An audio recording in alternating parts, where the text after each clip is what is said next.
This program features live coverage of an African safari and may include animal kills and carcasses. Viewer discretion is advised.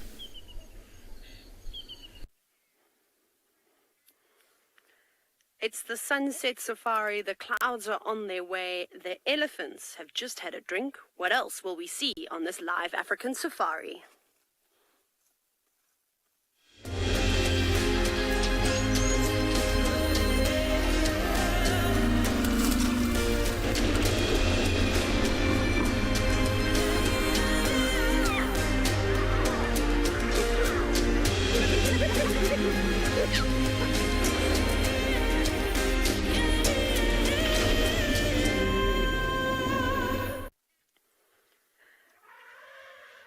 Good afternoon and welcome to today's Sunset Safari, or is it a band practice? Because we have got some very trumpety elephants charging in our direction. For what reason, I haven't got a clue. But it is very exciting to be with all of you today. My name is TAYLA and on camera with me is Khat, and we are sitting here in Pridelands, which is part of Tswalu Game Reserve and part of the Greater Kruger National Park. Now remember, for the first 45 minutes of every single game drive, we dedicated to all the children across the globe, so you can send your questions through to kidsquestions@wildearth.tv. And the rest of you, hashtag WildEarth, and we'll be with you a little bit later. I don't know why the elephant behind us is so upset.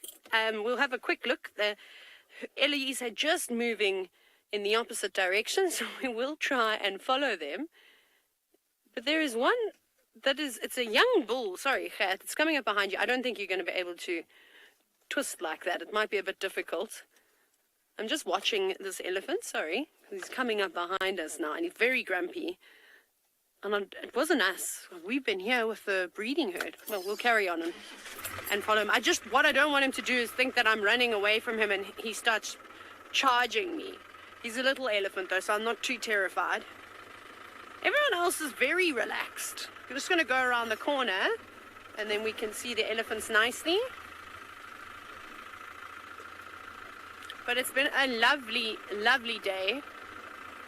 Nice and cool, not too hot. Here we go. We can have a look at some elephants now.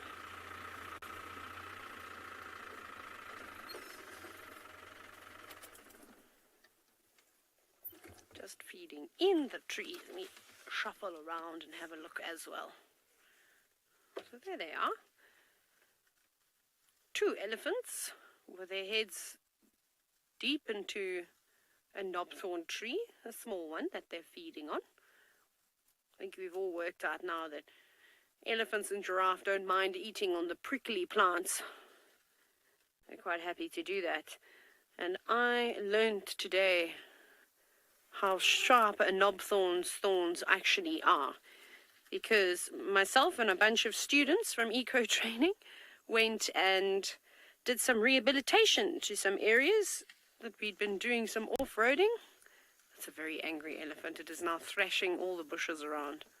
Oh my goodness, what is happening? Why are you so mad? What has upset you? It's not us. I don't even know where you've come from. You came from kilometers away.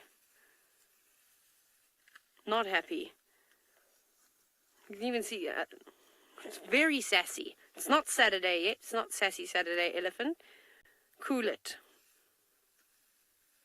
He's very grumpy.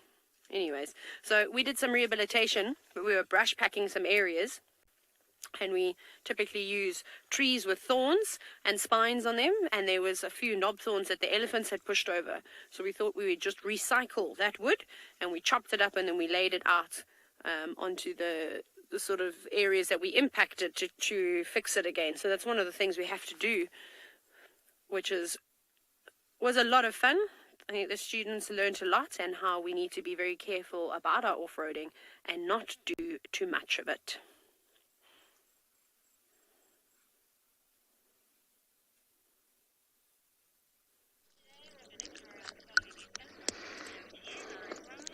I also have some elephants. Mine is not sassy, I'm afraid. I have a much older bull here. I think he could quite possibly be a gentleman because he's old and he's acting like a true gentleman to us. We're quite close, and he's been very, very sweet. My name is Lauren. I do have BK on camera, and we actually have two bulls, one here and one over there. They're definitely boys, there's no mistake in that, and sometimes boys live a nomadic life. When they're completely on their own, they're kicked out of the herd, and they just travel the lands alone until they meet a lady. But sometimes they don't want to be alone, and they actually enjoy other older bulls' companies. And what I mean by older is that they're experienced. They're not as aggressive, they're not as boisterous, they're a little bit calmer, and that's why...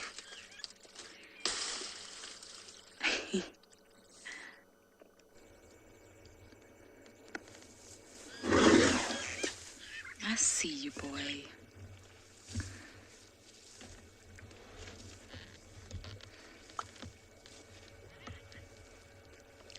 My elephant is sassy. I got that a little bit wrong. I do have a sassy elephant. That was just a head shake, nothing to worry about. That's just him letting me know that he's there. But he doesn't have to, because I can see that he's there, because he's very big. But that's not too aggressive, don't worry. You've really got to spend time reading an elephant's body language. When they're really, really, really not happy with you, they will tell you. That was just my gentleman being, you know, a boy. He's huge. He's actually got a massive tick on his ear. And quite a lot of people ask me, do elephants get ticks? Because their skin is so thick. It's about 4 centimeters thick. But yes, on the thinnest parts of their body, which is the genital area and the ears, they do get ticks. Now I'm wondering, BK, if we can just go a little bit ahead and see if we can get a better view. But we're going to go wide, so we're not going to disturb them, and maybe we can show you this tick. So we're going to go round, don't worry.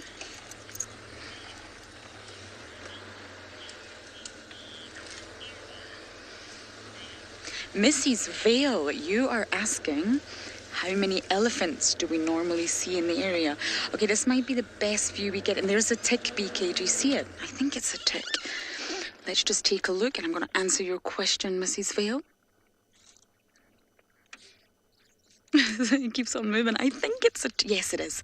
Look at that. A big fat juice on this bull. But yes, Mrs. Vale, we get lots of elephants, but elephants are not territorial. They move great distances.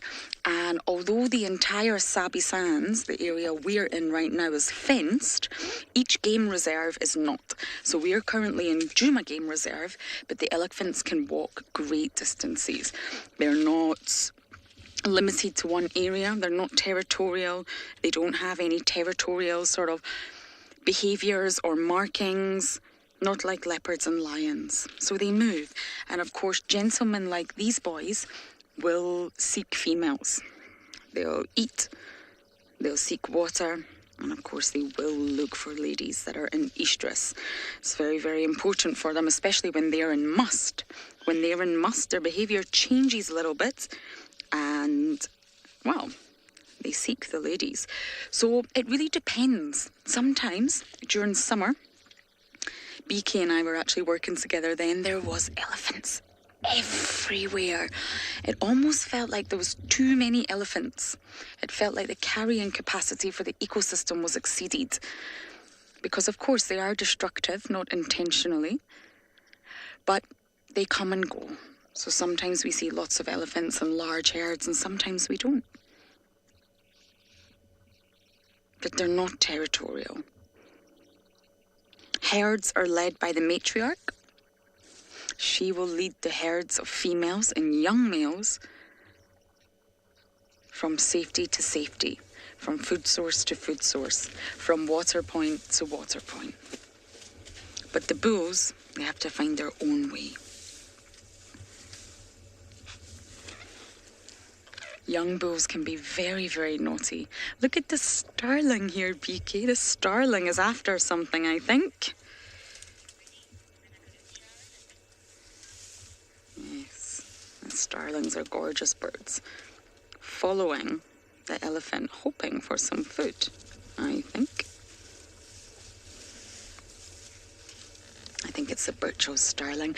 Okay, we're going to head west today, see what else we can find, and let these gentlemen be.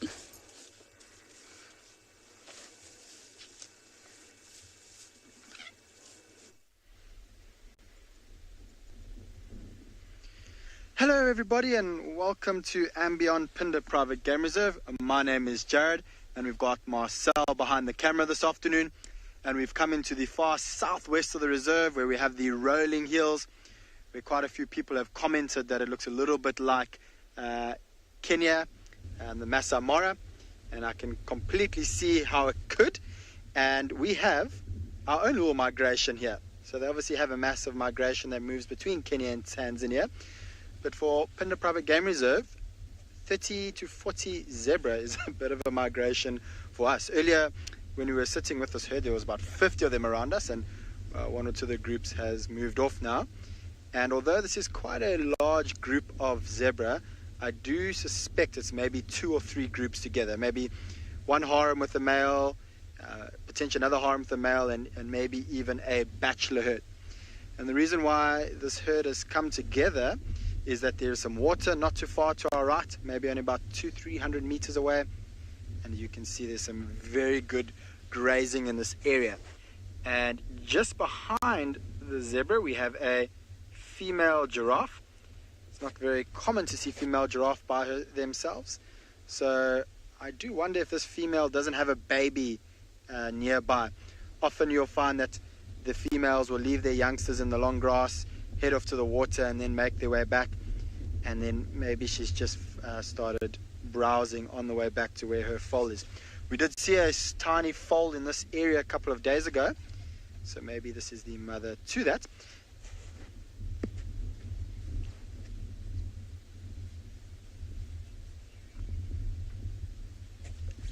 Ishwa, who is 6 years old, that is quite a difficult question, because I guess it depends where you are in South Africa. Most certainly in Kruger National Park and Phinda National Park, Phinda Private Game Reserve, the animal that we've got the most abundant of is impala. And pretty much you will never go a game drive without seeing an impala. There is a single impala somewhere in the middle of this herd. I did see him here earlier, and the reason why he's by himself and not in the large groups that we generally see with impala is it is the rutting season, and during the rutting season the males do become a little bit more territorial, and they'll often have tiny little patches. But at least between here and the Greater Kruger National Park, I would say probably the most common animal is an impala. And there he is just to the left. So you see just to the left of the zebra, you can see his long horns through the long grass, and you can just see his head. There's about a fully grown male impala, and he's basically just hanging around here hoping for a group of females to walk past so he can try and spend some time with them. And I also do see some monkeys. Myself, if you look over to my right, just over my head, you'll see on a fallen over tree, there's quite a lot of different species. I saw some warthogs in the grass as well. There's a group of monkeys. 1, 2, 3, 4, a couple of babies as well. How cute. Busy relaxing with the great view that I have, but in the shade. So very, very clever. Now I don't see any tiny babies, so if we saw a baby that's younger than 4 months old, you would expect them to be still quite dark, almost black in color, and have quite a pinkish face. And then at around 4 months old, they do start to get the coloring of the adults. And you will see they're busy grooming each other. Something that I used to love doing with my mom when I was a child, sitting on her lap and then going to play with my hair. They're not quite playing with each other's hair like what we do with our parents. What they're busy looking for now is ticks. And you might actually see, while they're busy feeding, if they find a tick or a flea or any other little parasite like that, they will feed on it. Now monkeys are what we call omnivores, so they'll eat anything and everything that they can get their little hands on. Fruit, seeds, grass, leaves. They'll even eat meat, insects. If there's a dead animal and there's no large predators around, you might see them picking at the meat of that animal.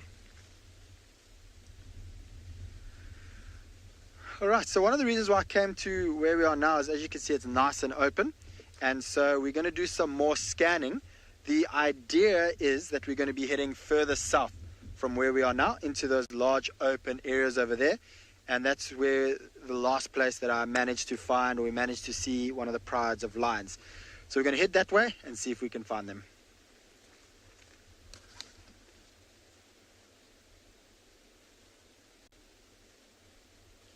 Good afternoon, everyone, and welcome back to andBeyond Ngala with me, ROAN, and Odie behind the camera. We've decided to take a very chilled approach to this afternoon. We start off by just taking a relaxing bumble along, well, first we check the southern side of the Timbavati riverbed. There's a road there called Ngala Loop. And then we thought we were going to come to the riverbed itself to come check. Eric and Nikki had tracks of a leap, the Tswalu leap. Sorry, that's the collective noun for leopard. So a bunch of leopards, the Tswalu leap, around this area, which is why we decided to rather start off here, just check the rocks here. Maybe they're sunning themselves, maybe they'd be lying down on the shade on the banks. But for now, nothing fresh. So now we're going to go back to the northern side, check here, and then later on, go to where the lions are. Hopefully they're still in the same area, and exactly where we left them this morning. They could have moved, but we'll let it cool down a little bit before we also head down into south for the lions. So it should be quite fun. But for now, just looking for any sign of the Tswalu leap. We had some tracks of the male on the southern side. Nikki and Eric had tracks of the female on the northern side. So we thought, let's check the middle. Maybe they met up, but so far nothing.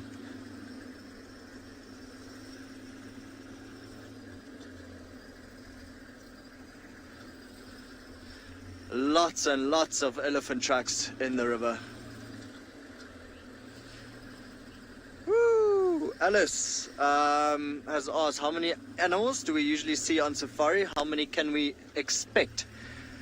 So Alice, the nice thing is, you are looking at andBeyond Ngala, andBeyond Phinda, Tswalu Kalahari, Pridelands, and Djuma. So all in all, 5 different reserves, all showcasing different animals. So it's hard to give you a straight number, saying expect 10 today and 12 tomorrow morning, but quite an assortment. I mean, I think you just left JARRYD, who showed you 6 different animals in one frame, apparently, according to Emma. And then, before that, elephants on Pridelands. So, yeah, I don't know, I wouldn't put an expectation on numbers, but you could see quite a few. I mean, if we had to go count every single impala that we might see, we could definitely get to over 200. Good question, Alice.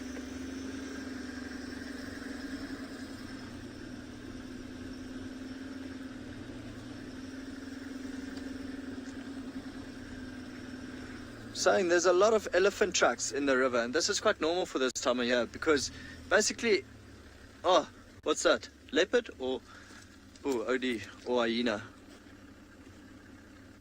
Goes hyena that just crossed the river. Let me go slightly forward. I'm so tuned in to seeing a leopard, and of course it's not a leopard, it's a hyena.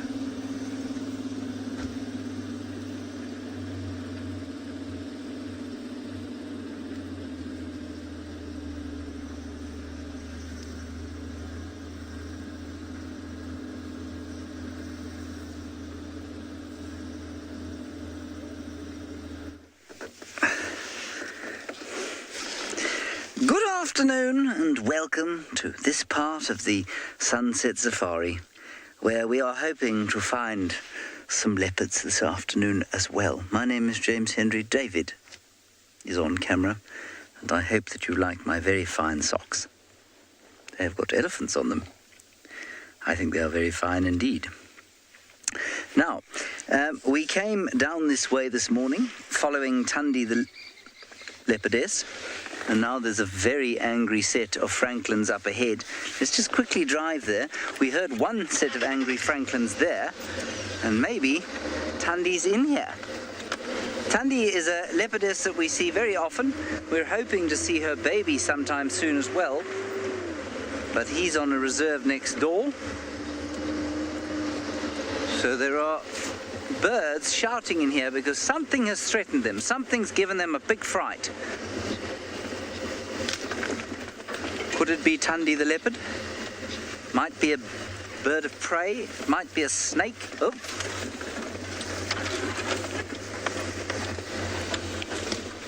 It might be something that we just won't see.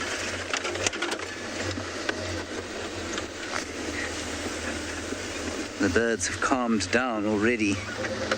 It's never really a good sign. In fact, I can't even see them. They were shouting around here somewhere.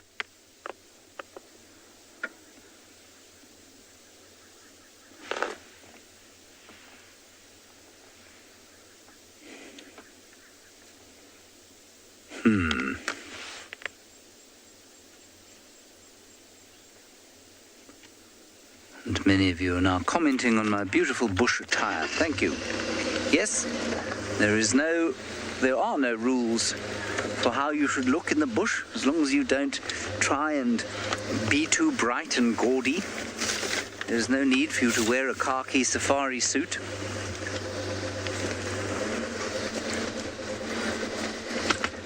As long as you don't wear bright, luminous, reflective clothing, like you might when you're running in the traffic, you should be okay.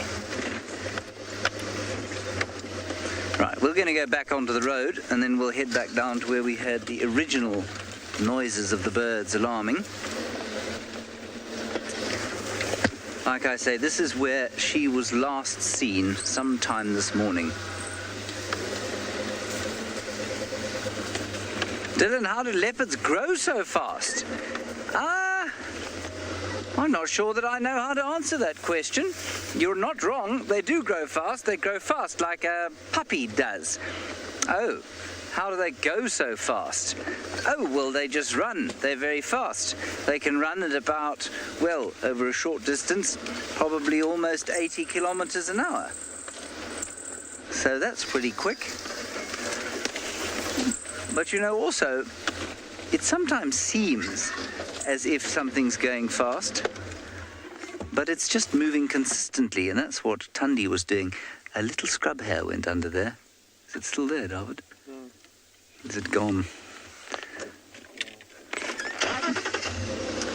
Let's keep going. So Tandi didn't move fast this morning. She moved very slowly, but she moved consistently. There it is.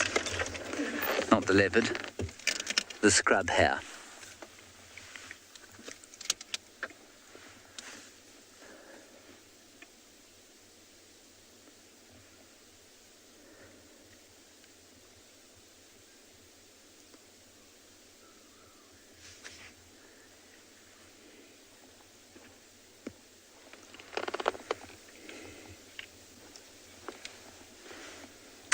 No, we're still here.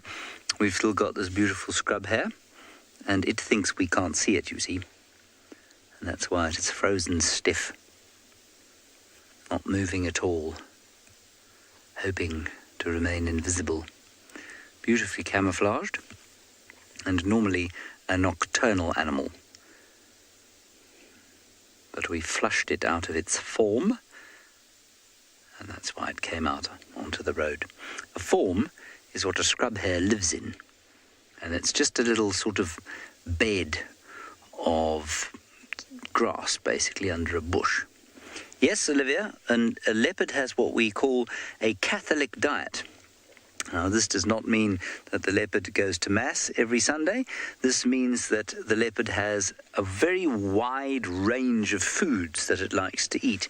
So they'll eat anything from termites up to small wildebeest and everything in between. Fish, birds, scrub hares, well, anything made of meat.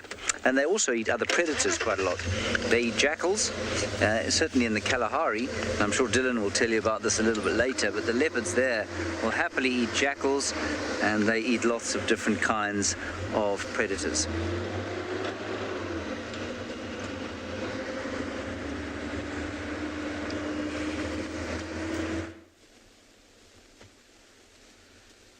So James was just talking about how leopards will eat just about anything. And what we're busy looking at now is something that a leopard does occasionally eat. Now, when you're looking at that very long, cylindrical shaped body, the first thing that would probably come to your mind is that is one big snake. It is a reptile, but it's not a snake. That is a water monitor, everyone, which is a very large lizard. And that part that you can see, which looks like the body of the snake, oh, it's busy moving, is the tail of that water monitor. And you'll see that it isn't quite cylindrical, it is actually very flat. And that water monitor will use that tail to swim. Now, very typical, the water monitor's walked off while we're busy filming. So I'm just going to ask Marcel to shine on me. And while that water monitor's busy sitting up on the top there, there's two things he really has to worry about. We're just talking about leopards, hunting them. Typically, a leopard wouldn't hunt one up on the rock. A big male like that could actually defend himself against a leopard. I have seen it before. They take that tail and they whip it from side to side, slapping the leopard in the face. But this bird over here, known as a martial eagle, which is a very, very large eagle with big tannins, about the size of my hands, he will fly, or she will fly up and swoop down and catch these monitor lizards that are busy basking on the rocks. The reason why that lizard is right on the top of that rock is because it's a reptile. It cannot produce its own body heat. And so it is on that rock to get the heat from the rock as well as the heat from the sun. Now I'm just going to go a little bit back. I think we only need to go about 10 meters or so, and we should hopefully be able to see it again. And if not, we will carry on. So just bear with me, because when we arrived, we could get a little bit of a view from here. But like I said, if it's not there, we're just going to carry on. And it is not there. Unfortunately, let me have a closer look. No, so he's moved off to the other side. And so I think what might have happened is that that water monitor, who is busy heating up on the rock, has got too hot. And so now he's moved into the shade. But luckily we don't have to go too far, as we've got some vervet monkeys again up ahead over here. Looks like we've got 3 of them, a mother or 2 females, one of them being a mother and then her little baby next to her. But I think what we're going to do is we're going to sit here. I want to see what these monkeys are going to do, but I don't want to stay here for too long. I want to keep heading south towards the area where I'm hoping to find the pride of lions that is in this area. Welcome back to another amazing afternoon out on Tswalu Kalahari Reserve. Old birthday boy Gendry on camera there, although he's trying to really avoid it like the plague. But he claims he's 18, but I think he's lying. And my name's Dylan, and it's just, as always, such a pleasure having you with us. We're taking a really nice, slow drive through this section this afternoon. I'm going to I want to look for some nice interactions between aardvark and birds. We've seen some really, really good aardvark over the past couple of weeks. But I want to, if we can, focus a little bit on this aardvark bird interaction and the different species that are following after them. Because that's always really fun to see. And there's really, really good reasons why they do that. It's a chance we're taking. These areas that you can see framed up in front of us over here. Oh wow, look at that bird, Gendry, can you get that? Look at that bird. I don't want to go too close, it flies off. There he's going to get. There we go, on that. That is a swallow-tailed beater. Look at that. Look at those colors. That is emerald, eh? Absolutely stunning.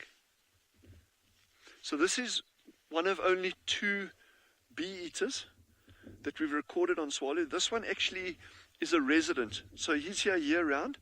The other one, I wonder if any of you have even actually seen it back home. It's called a European bee-eater or Eurasian bee-eater, and they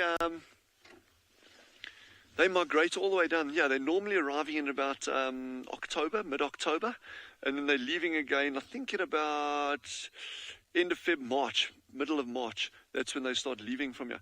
And just why I'm saying, I wonder if any of you have ever seen them. And I don't mean here. Like, I've always had this in the back of my mind. If you see a migrant bird here, like, what other people have actually been seeing those birds in the areas that they come from?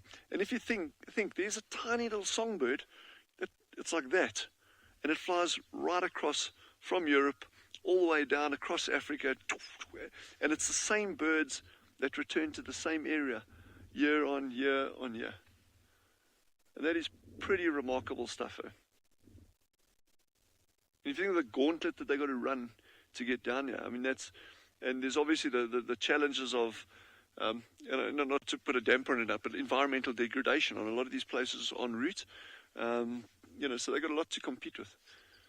But we can chat about migrant birds as well, especially when we start going into summer and we're getting them coming back.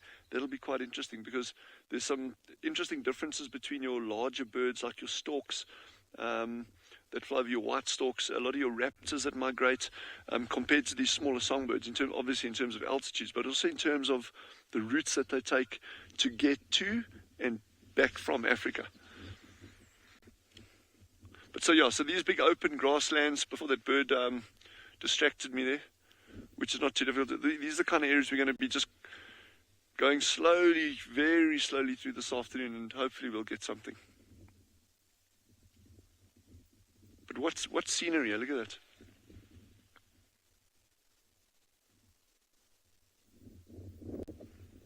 Beautiful. Let's just keep moving on along here. We have found a herd of impalas, and this herd of impalas is very confiding, very happy to be close to us, which is highly unusual actually. Normally they move away from here quite quickly, or move away from us quite quickly. But these guys seem to be very happy around us, and I wonder if that doesn't have something to do with the fact that there's a male who's been herding them around. Or maybe they saw a predator a little bit earlier and they're sticking together for safety. But this is really quite unusual.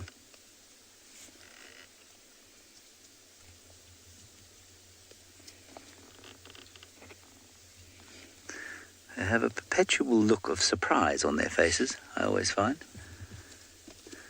It's not helped by the fact that when they move, they normally move with a very jerky, speedy kind of a gait.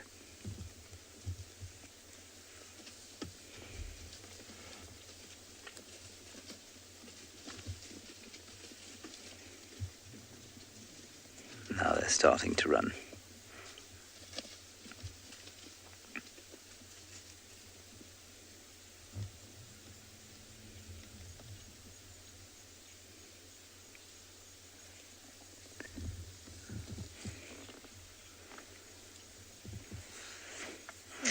Seth, I think you'll probably find that an impala can run at around about 70 kilometers an hour, so just slower than a leopard at full tilt, but they'll maintain that speed for some time. There's a herd of elephants up ahead. I'm just going to drive a bit closer.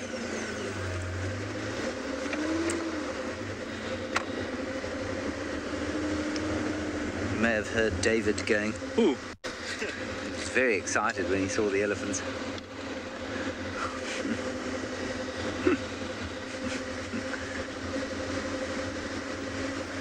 Two big grey shapes, two big grey shapes, one smallish grey shape, and possibly some other largish grey shapes here.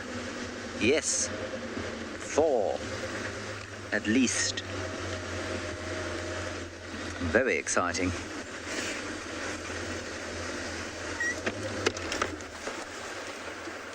Ooh, hello.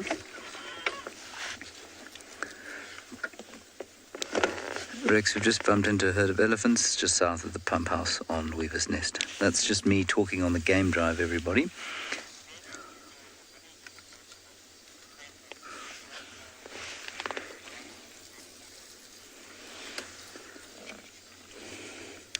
Yeah, copy. We drove that area today, just found the herd.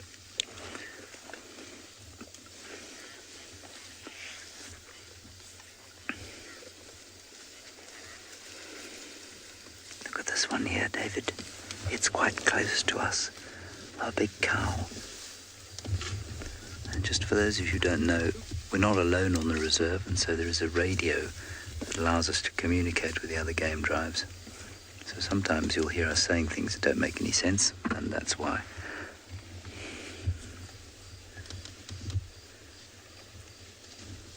Now, I've noticed a few elephants without tusks in this area of late, and I'm pretty sure it's the same herd that's got at least 2 cows in it that don't have any tusks. And that's just genetic.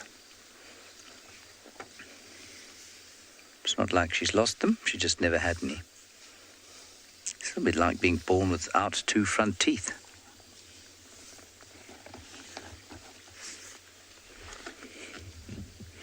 Matt from Orlando in Florida wondering what an elephant uses its tusks for.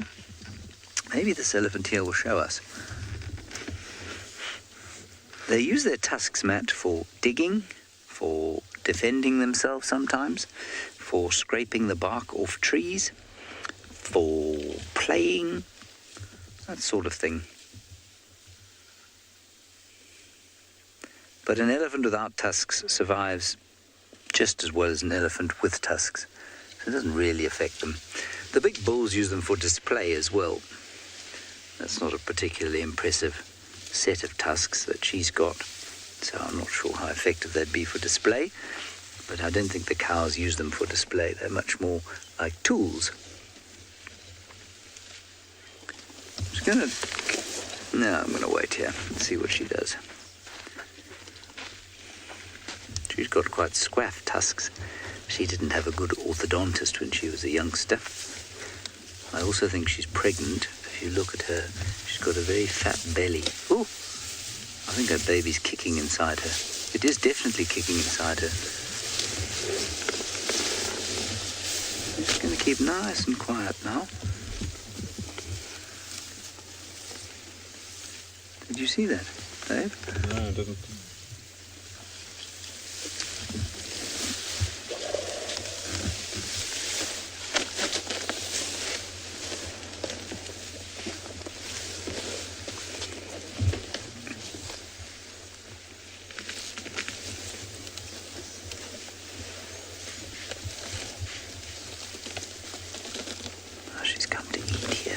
Also here to just investigate what we want and make sure we aren't a threat.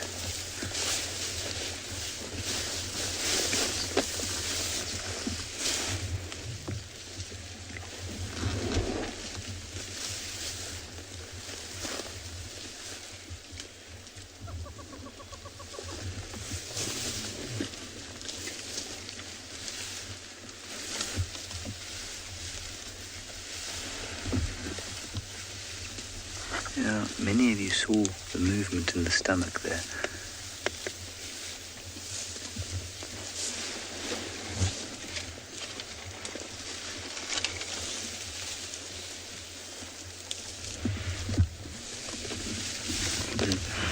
Here's a fun little one coming towards us. Hi.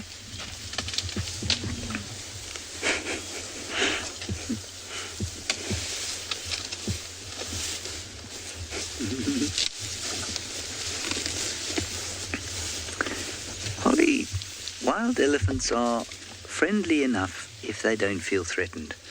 If they feel afraid, then they can be very unfriendly to the point of being murderous. But most of the time, if you leave them alone, they leave you alone. But also, you know, like some people are friendly and some people are not friendly. Some elephants are friendly and some elephants are not friendly. Some elephants like people, some elephants dislike people. And often that's born of fear. You know, elephants that tend to be a little bit unfriendly are afraid.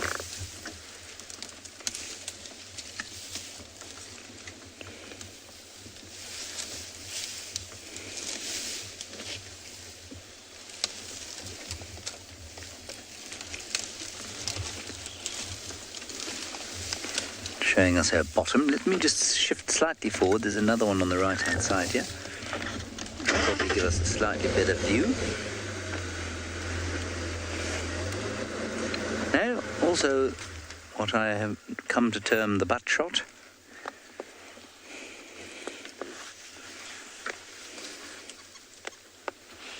Let's just listen to them feed quietly for a while.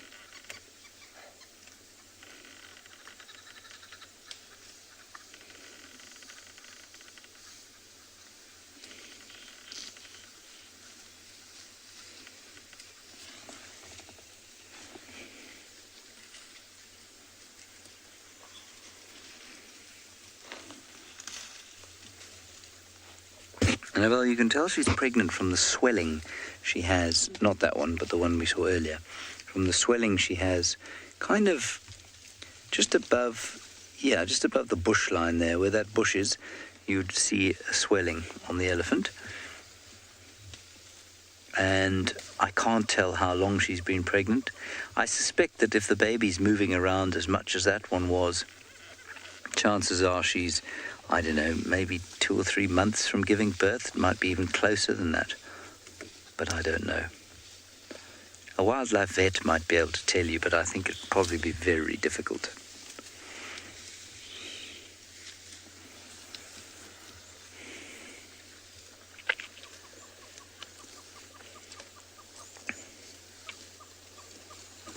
It's a hornbill calling in the background.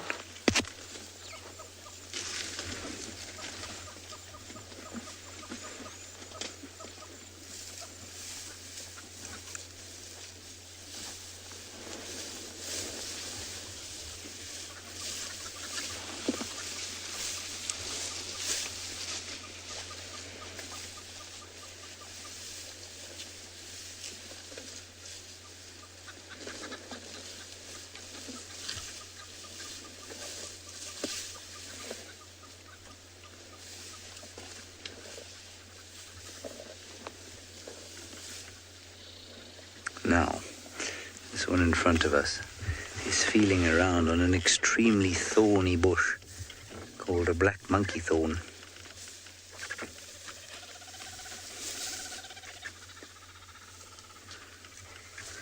But doesn't affect her thick skin at all.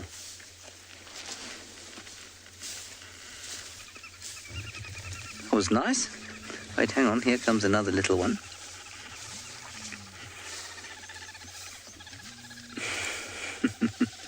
Also has no tusks. Now, whether he or she will develop them is, I'm not sure, but also definitely didn't have tusks. Now, one more look behind us as they head off into this pretty thick bush.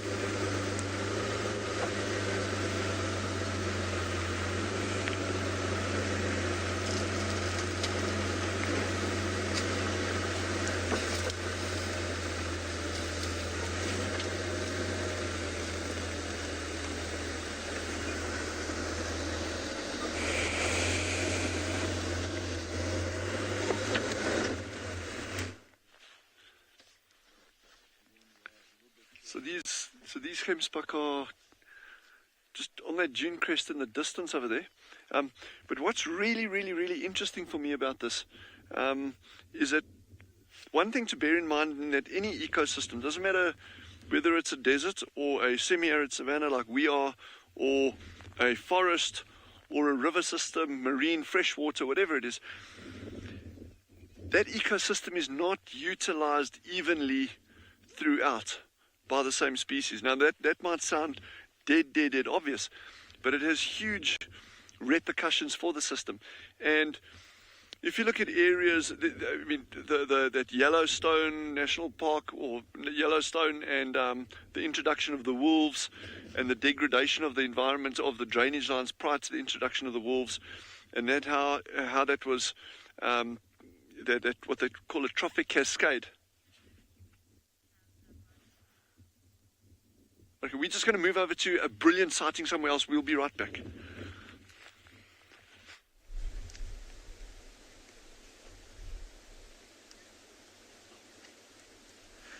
This is so special, everyone. Have a look at this. We've got a female black rhino on the right and a calf on the left. Now, we are tucked quite low down with some bushes around us. I don't think she can see us, but you see how she's got her head up in the air?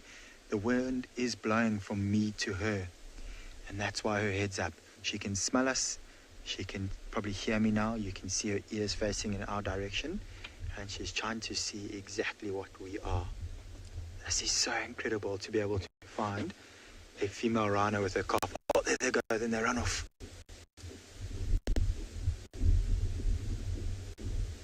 Oh, it's a pity that they're nervous about us. I think because the calf ran is why she ran. There we go, busy running off. I'm sure they're going to stop and turn and look again. They generally don't just keep running. See the mom leading the way and her calf behind her. Very typical way of running. If they do come across anything dangerous up ahead, she will be able to defend her calf. Come on, girl, turn around. I feel a little bit bad that they've run from us, but you must understand that that calf hasn't seen too many vehicles. We've had a lockdown for about 3-4 months now. That calf looked like around a year old, so this is also an area where not a lot of rhinos, or sorry, vehicles come to. So these rhinos here aren't too used to people. And I think because they could smell us and hear us, but not see us, made them extra nervous. If she could see us, I think she would have been far more relaxed. Shame, there they go. And running off. Black rhino, mother and calf. That is incredible. What an awesome find. And so the reason why we actually came here is just over this ridge, maybe 300 meters up here, we saw a group of 5 rhinos together.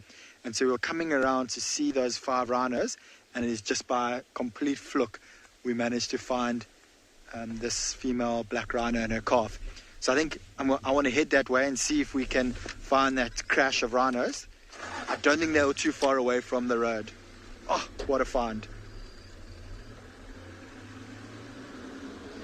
And so you can see that this area that we're in, oh, there we go. What's that on the left? Is it another black rhino, or is it the white rhino we saw from a distance? Let's have a look. So its head down, busy feeding. Can you see very flat back? So that is a white rhino. How incredible is that?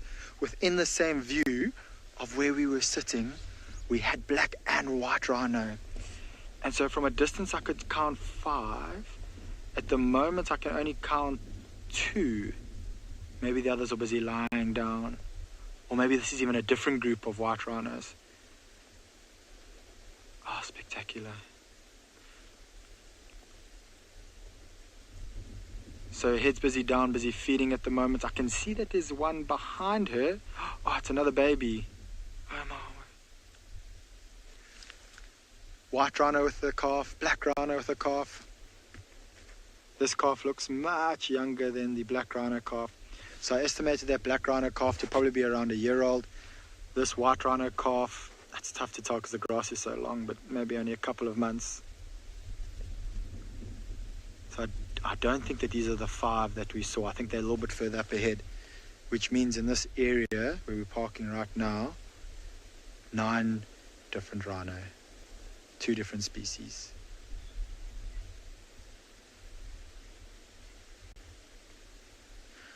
Well, Fred, of course, rhinos are dangerous. I suppose any animal is dangerous. Even an impala is dangerous if it attacks you with its horns.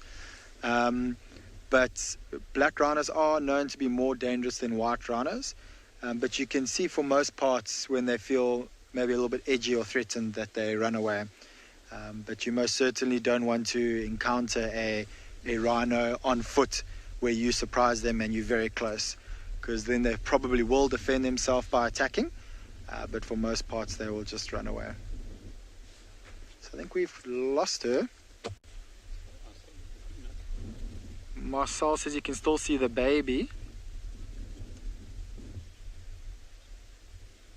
Alright, so while we finish this awesome sighting with the kiddies, how fantastic to end the 45 minutes with the kids with some black and white rhino. We're going to start opening up the floor to everybody now to be able to ask questions. So do please flood in your questions and comments about the black or white rhino. So I'm going to move again, and I think why is because just up ahead is a crest. So if we can get higher, we're going to be able to look down and get a better view of these 2, and maybe we can see where the other 5 are.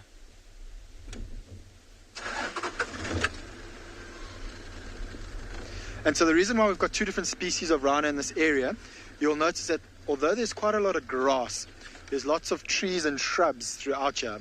So the black rhinos are here to feed on these trees. A lot of these trees are thorny trees which black rhinos love to eat. The white rhinos will come to eat on the grass in this area. But what I'm going to do is I'm just going to drive a little bit up ahead and see if we can get a better view.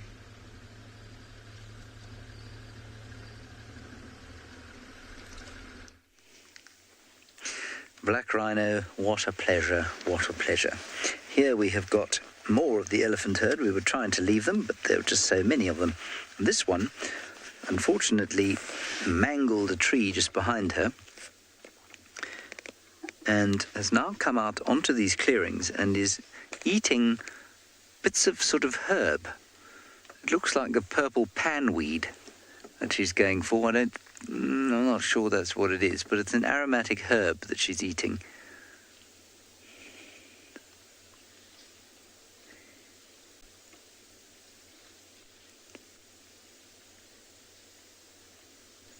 And you can see she's very specifically selecting that particular plant.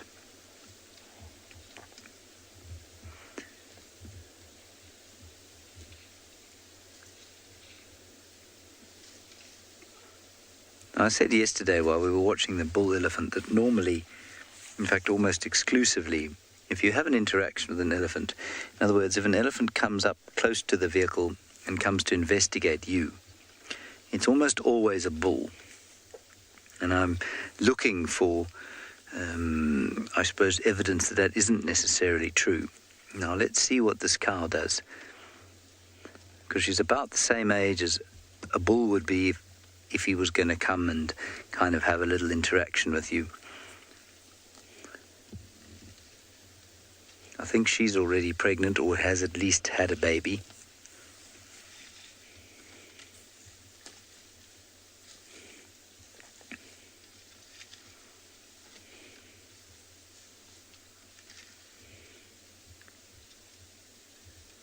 And she's showing almost no interest in us whatsoever.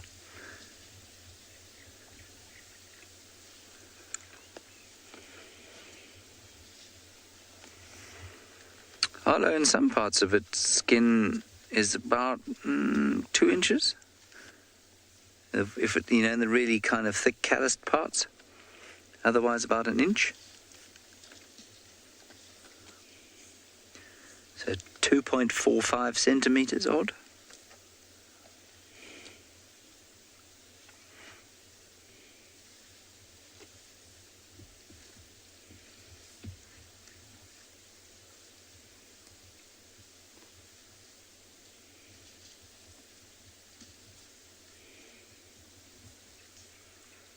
Here she comes. See how close she gets.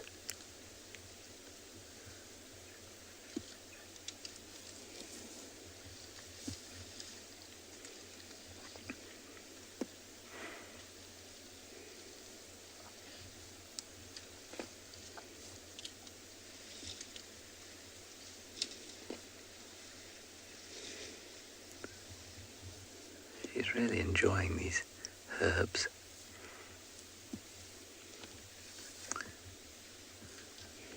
Relieving herself at the same time.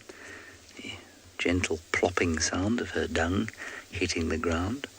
It's actually a really important sound, that, if you're in the bush, because if you're walking and you hear that sound, or if you're tracking elephants, you'll often, the first thing you'll hear is that doof, doof of their dung hitting the ground.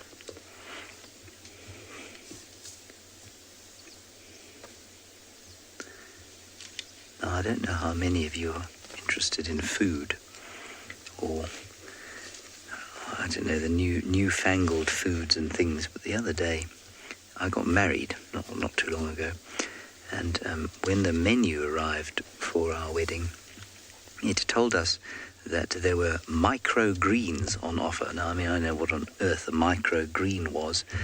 Well, I think we've just found out. Emma has just pointed out, she's directing the show today, she said, well, this elephant is eating microgreens, small green plants, I guess. She's a very gastronomic elephant, clearly.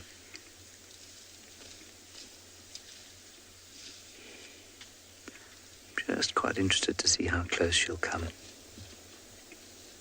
She's watching us, for sure. And listening to my voice. Heads up, you see the heads lifted there slightly?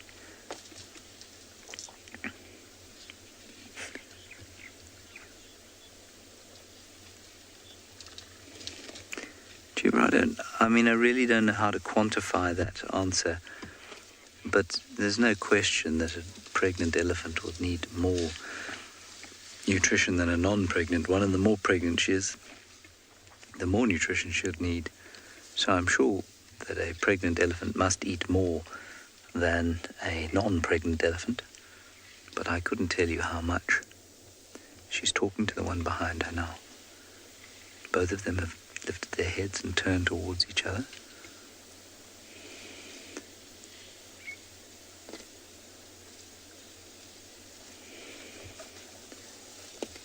This is quite cool. The other one's now coming out onto the field of microgreens. Gosh, she looks like she's had a much harder life than this one. Ears are torn, cartilage is broken.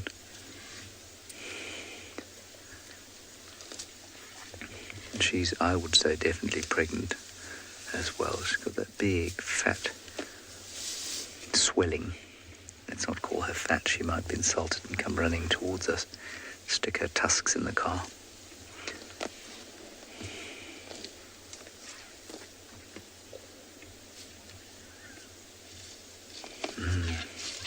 Very sophisticated palates this herd has. They're all coming out to eat a few microgreens.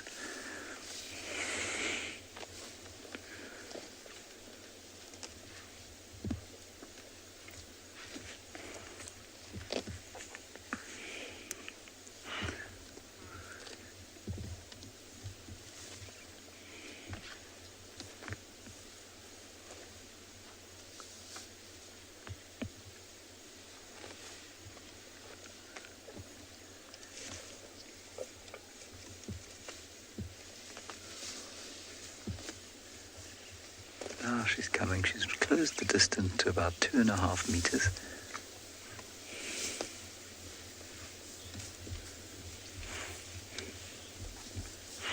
Yeah, Michelle, they are making the grass look delicious, but if you watch carefully, they're not eating the grass. She's eating the little herbs in between all the grass. The kind of herbs that grow in areas that have been disturbed or mowed, or in this case mowed, because it's a fire break. So it's a pioneer species. Totally ignoring us.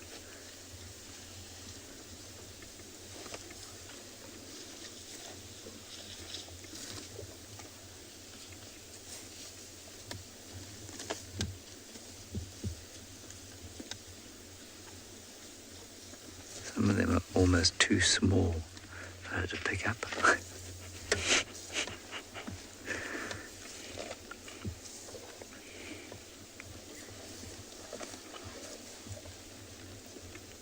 Now the whole herd is out eating the microgreens.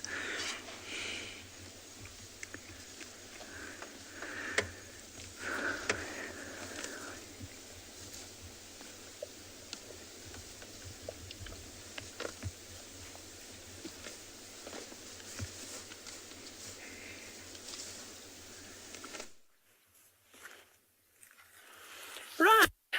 Hello, everybody. So earlier you may have heard me talking about brush packing, and you're probably wondering what on earth was I talking about. So I thought I'd just actually show you what we started doing today. This is not complete. So as you can see, I'm dragging a rather large tree, which I shall throw very dramatically over there. Now, the reason why we have to brush pack an area like this is that it is what we call a sodic site. So you can kind of see in between the patches of grass how bare this area is, and it goes down into from the seep line into a sort of drainage line, which is not great. So we would call this a sodic site, all the way here through the little riverbed and up on the other side. So what a sodic site is, it's basically an area that has had a lot of its minerals leached, and normally that's through erosion of some sort. I think there's been a lot of wind and water erosion that has caused sort of now gully erosion forming here. So what you can't see is that there are lots and lots and lots of gullies just down below us. Now, this just happens over time. There's very little that we can do about it, but what we can do a lot about it now, but it's going to take a lot of time. So you can see how I've taken all of these branches, and I was telling you how a lot of them have got thorns on. So we've got some monkey thorn here, we've got knob thorns, we've got sickle bush that we've sort of laid out into this area. And I know it looks like a bit of a big mess, but it's actually going to be very important for when the rain arrives. So once we get some nice rain and it falls down on this ground, you'll see there's quite a bit of orn grass here. There's a lot of tassel 3 orn grass growing. Looks like there's some turpentine grass and a couple of other things, and these are all pioneer species of grasses. And once a small amount of rain, just a few mils, falls to the ground, these grasses would start to sprout again. But the animals might at some point come and graze in these areas. So to give the soil a chance to stabilize, because now it's lacking nutrients minerals like nitrogen, phosphorus, calcium, all those very important things for development in animals that they obtain from the plants, it will give the grass a time and a chance to actually grow without animals coming to harass them. If I try and walk through this, it's a nightmare. I'm going to get stuck on all the thorns, and this is exactly what it's supposed to do. It's supposed to be a deterrent for impala or zebra or wildebeest or even elephants coming to feed through this area. And yes, so it's prickly, and also they don't really want to stick their heads in it in case they get hooked by something. So we'll try and actually brush pack as much as we can all the way down, and then in between where the gullies have started to form, we've also started packing rocks just to prevent further erosion. So we'll pack the rocks nice and tightly, but it is a really big project. We're obviously just repairing some sections where we did do a very small amount of off-roading in. Most of our off-roading is actually in a riverbed, which is perfect. You rake that and it's all good. But this whole section has formed over years and years, and it stretches all the way down to the west. If we want to fix it, we're actually going to have to do some management, and that's what happens on these game reserves. We learn a lot about conservation management. So that was just one of the things that we were doing with the students today. Oh no. Mick, I'm sorry, I'm going to just come around because I'm going to come back to the vehicle now. Yes, the Mick, the organic matter, reuse and recycle. So like I said, we didn't chop down any trees. You can see here the elephants have pushed down what was once a corkwood. This would also be a good one because it has got some spines, but it's not as prickly. So what we might even do tomorrow in between game drives is just come and hack off some of these branches and then just take them and then lay them out. I mean, obviously you want to use bigger pieces and then sort of fill them with the thorny bits, but we'll do it all the way down. And we'll constantly keep repairing these areas as we go, because this was once farmland. Well, they tried to make it farmland and it didn't quite work. So we will repair all the mistakes that the humans have made in the past.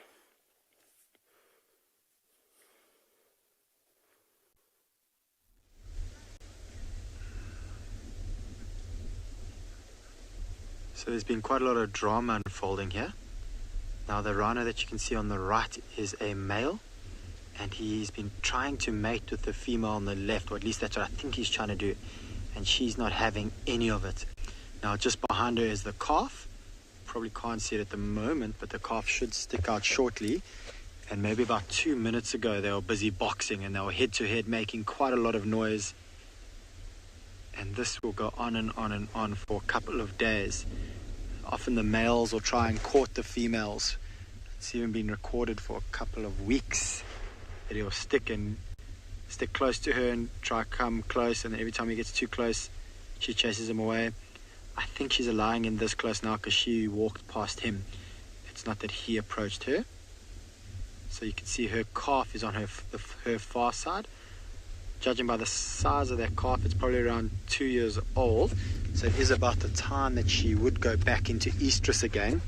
So it is very possible at some point in the next couple of days, or maybe even today, that that male will mate with the female. So these are the 5 white rhinos I was telling you about earlier.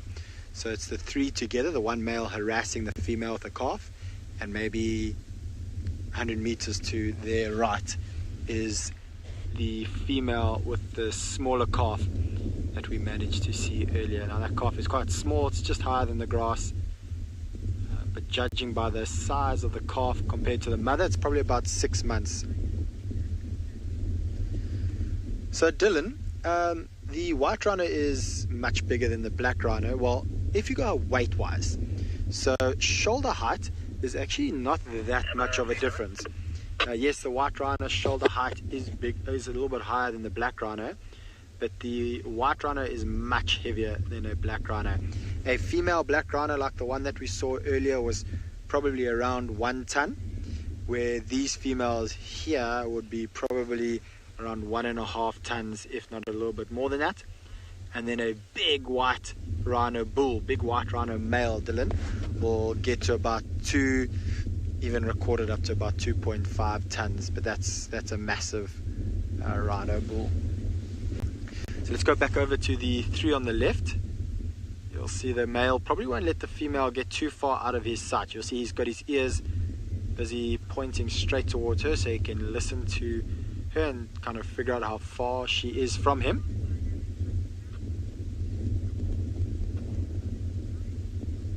And I wouldn't be surprised that if she does walk off, he's just going to follow her. And I do expect that this is what we're going to see throughout the afternoon. So I'm going to stick here for a bit, and hopefully I can see some more interaction. It was very exciting and very noisy.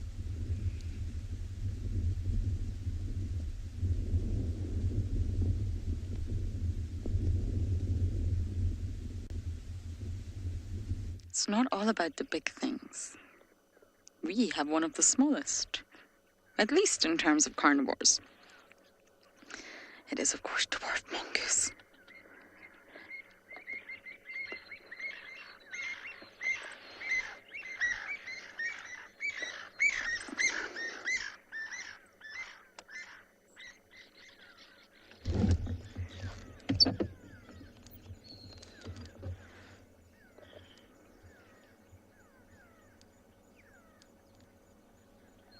Wow, did you all hear that? I think a harrier hawk was having a bit of a hard time there. Oh, nicely done, BK. I think it's harrier hawks.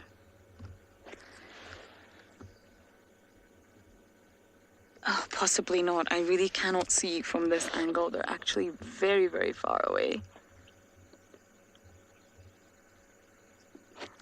Wow, that was very loud. I wonder if it scared our mongoose away.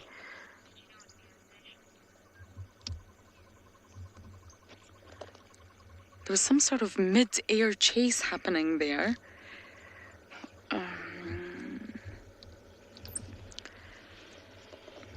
There is a vehicle trying to get past. I'm going to see if they can squeeze past us without us moving.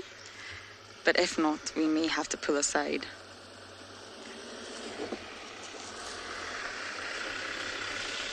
So let's go back to the mongoose. And let's see if they can pop out a little bit. Wow, look at the skies. Very heavy.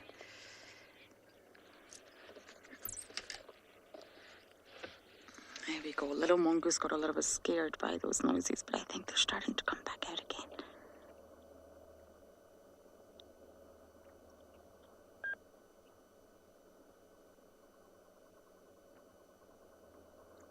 This is a termite mound that I often see them in. I see one just up a little bit, BK.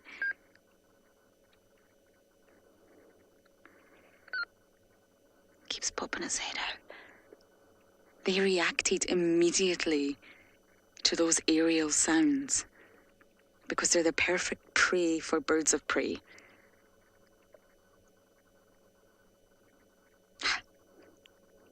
Is that a little head there? Or am I seeing things? I am seeing things. Ah, there, I see one. We can see you. It's an amazing to watch a reaction like this. Dwarf mongoose actually have specific alarm calls to one another because they're very, very social about what the potential threat is. So if the threat's coming from the ground, let's just say snakes or other small carnivores, maybe even a leopard, then it's going to be a different alarm call, a different signal to the others in the business than if it's an aerial threat. So that they can let each other know the threat's coming from above, duck, or the threat's coming from here, hide. And this sort of collective effort improves the survival of all the individuals.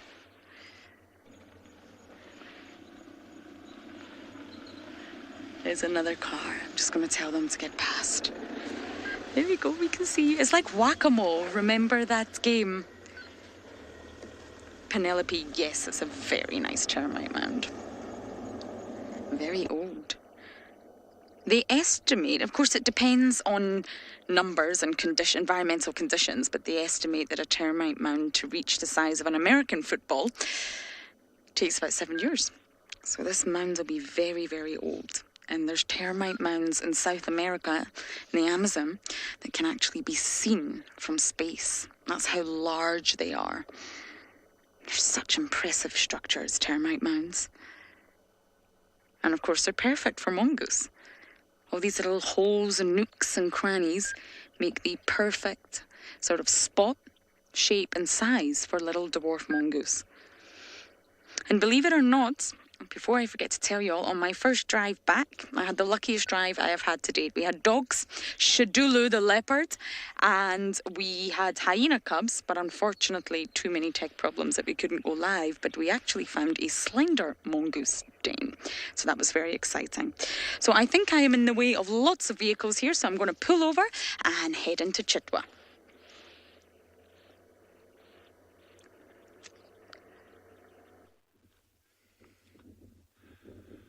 Okay, I get every single day when I go out on Tswalu, I get blown away by something. It could be something tiny, like an insect. It could be a plant, whatever.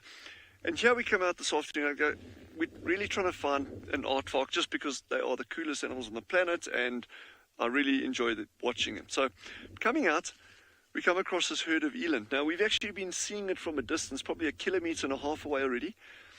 But I think because we approached so slowly, and literally we were driving 100 meters and stopping and switching off, and driving 100 meters, stopping, switching off. This is one of the most beautiful antelope, in my opinion, eland. And there are, just so you know, there are, obviously for those who question me, there are some zebra as well as wildebeest there, so I'm not getting them mixed up. But these eland are just, and to see them this relaxed, eland by nature tend to be very shy antelope. So to see a herd like this with the youngsters, that big one that's full in the middle of the frame now is an adult cow. And there's a massive bull in there somewhere, which we're going to try and find. But look at those calves, look at those calves. And even compared to the size of the zebra, I don't know how well, I'm looking at the monitor as well as looking at the eland through the binoculars. But you see that beautiful two-tone color in that, like orangey russet, and then going on to the forequarters, that lovely grey colour. There's the bull on the left there, Jandre. He's moving out on the left. This is one of my most beautiful eland sightings, literally, that I've had in months and months and months. There's the big bulls. Now look at the size of that guy. So that bull there, he'll be weighing in at about anything between 700 and 800 kilograms. And that is a massive animal. And why I say is a bull, you can look at the working parts underneath, just in front of the back legs. But then also the bulk of the animal, the size, the color, that lovely gunmetal gray. And then as you see, he's facing us now. He's got that dense patch of red, deep russet, almost red hair between the horns. So those are the diagnostic features there of these bulls. But just that sheer size, and there comes a wildebeest. You'll see a wildebeest is going to come into frame. Well, it's actually just by, look at the size of that eland compared to that wildebeest. I mean, these are massive, massive, massive animals.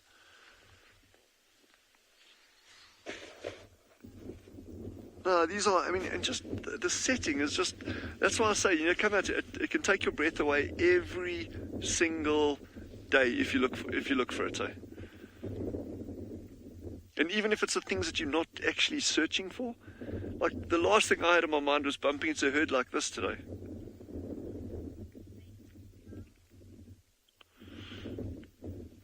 Base Cow says those elands are gorgeous, and they absolutely are. Just those calves, look at those tiny calves, eh?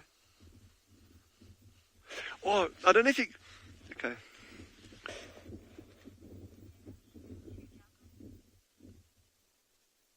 Oh, I'm just absolutely loving this. I'm loving every single second of this. I think we're just going to spend a bit longer here. That's what we're going to do.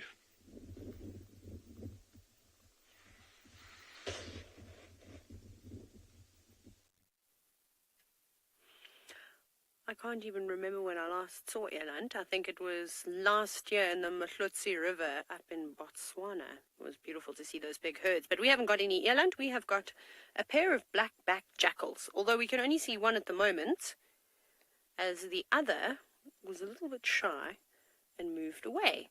Now, I'm almost 100% certain that this is the same pair of black-backed jackals that we saw feeding on the buffalo carcass when we were with the lions maybe almost a week ago now. Goodness, time flies. But we're only about 200 meters from where the lions had killed that big buffalo. Now they're scampering off to the other side. I think they realize that they have been spotted. And these two are notoriously shy. Unless they're feeding, then they don't seem to mind at all. They put their shyness aside. But it's nice to just catch a glimpse of them. They are, I'm trying to think I don't think we'll be able to get another view because there's just too many trees there, I'm afraid. That you can see them, they're just behind there, but we don't have another gap, even to just take a long-range view from them. Oh well, that's okay. We got a glimpse. But it's just another one of the characters that I suppose we get to see on a regular basis within this area. That was nice. Oh wait, maybe I can get a gap. Let me see. Just a tree wisteria in my way. I do not think... it's tight. I don't think it's going to be a great view, I'm afraid. One last hope. Let me look over my shoulder. Oh, I don't know. Let's see if the magic left hand down does something. Can you see them, Gert? Forward. Like that. Okay, Gert says he spotted them. Oh, and we've got a beautiful view of the Drakensberg mountain too. But there they are. Oh, you got them. Just sat down.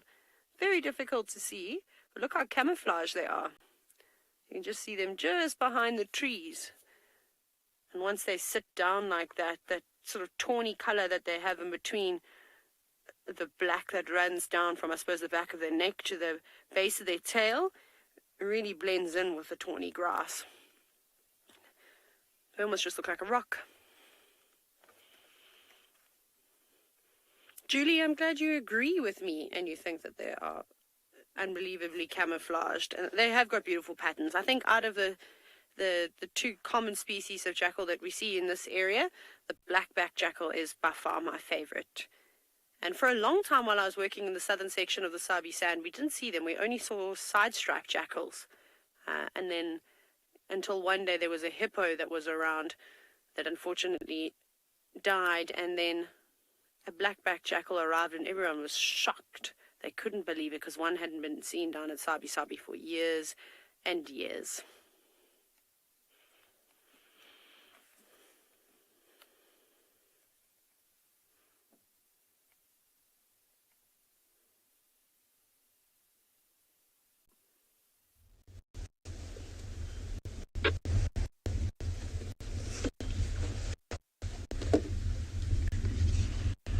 So this female and her calf have started to wander off away from the male with the other female and calf. I think she's just doesn't want to be harassed by him at all.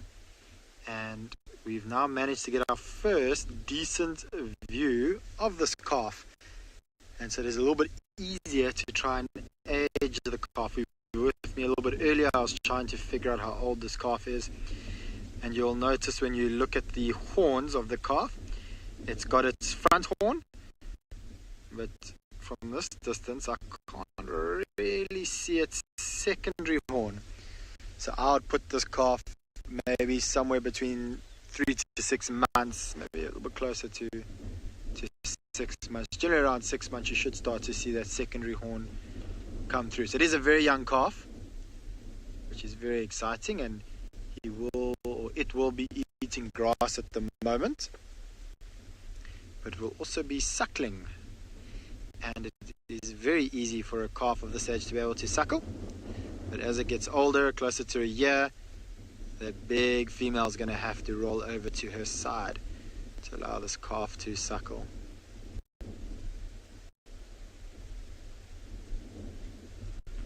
But I'm keeping a close eye out while we're busy looking at this female and the calf at the other three, because every now and then there's a little bit of interaction and then they have a break. But we haven't seen anything as fearsome as what we saw about half an hour ago. But they do make strange sounds when they fight. It's like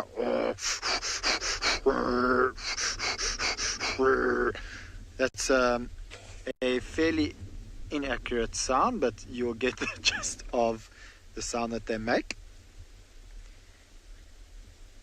And we also heard maybe about 5 minutes ago the little calf to the right communicating with mom, which is a sound you've probably heard me make quite a few times, which I say sounds a little bit like a cat mixed with a whale. And they often make that sound when they want to suckle. But the mother wasn't interested at all, and she walked off, and the calf kind of got the hint at that time. Where the others, looks like the male's peeling off a little bit to the right. And we've got the female. You'll see while she's walking around, because it's quite windy, she is a little bit edgy, and it isn't because of us being here. This female is very relaxed with our presence. But have a look at how tiny those eyes are. So she's got very big ears, very big nostrils, but tiny little eyes. So that tells you one thing: great hearing, great sense of smell, but poor eyesight. Now, on a windy day like it is now, I'm not sure if you can hear the wind going through the microphone, but it is reasonably windy. Their sense of smell, which will be smelling animals and us and everything around from quite a long distance away, so they can't quite judge how close something is by the smell that they're picking up. But then the wind that's blowing through those large ears of theirs, and the wind that's blowing through the grass and rustling through the trees, would make it very difficult for her to hear. So her poor eyesight obviously isn't affected by the wind, but her hearing and her smells affected by the wind. So unfortunately her 3 senses are not very good at the moment. So she is far more edgy than what you would normally see her. Now, also something I've noticed is that the wind has changed direction a little bit, and I think maybe she's also just recently picked up on our scent as well. So when she was further down to my left, so behind them, she wouldn't have been able to smell us. The wind's swirling, which is quite typical from this time of the afternoon. Maybe she's picked up on the scent, because I've been talking the whole time. It hasn't bothered her at all. She hasn't looked at us once, but now she's looking in our direction, so I think she can smell us. The sun is directly behind us, so she definitely can't see us. Zandre, a white rhino will not mate with a black rhino. They're actually not the same species, and so they can't interbreed. And because of that, you will actually pretty much never see them fighting either. So they won't mate with each other, they won't fight with each other. And the reason why males won't fight with each other is because they're simply not in competition to mate. And white rhinos, like the ones we're busy watching at the moment, they eat grass. The black rhino, like the two we saw earlier, eat leaves. So they're not competing for food, and therefore they are in no competition at all. So for most parts, they just leave each other alone. I would imagine if the two rhinos that we saw earlier, the black rhinos, did come past these white rhinos, they might come and investigate, have a little bit of a look. I have seen them smell each other before, and then just continue on. It would have been very interesting to have seen if these rhinos had interacted with each other earlier, because they are in a very similar position. It's interesting that you see the calf keeps looking down to the left.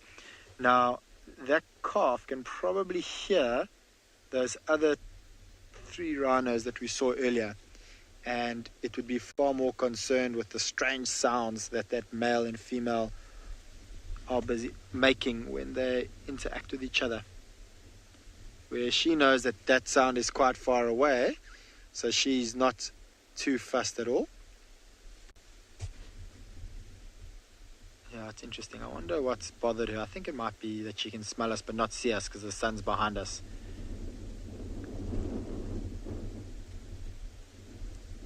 And with white rhinos, you always know that if their head's up, they're aware that there's something around.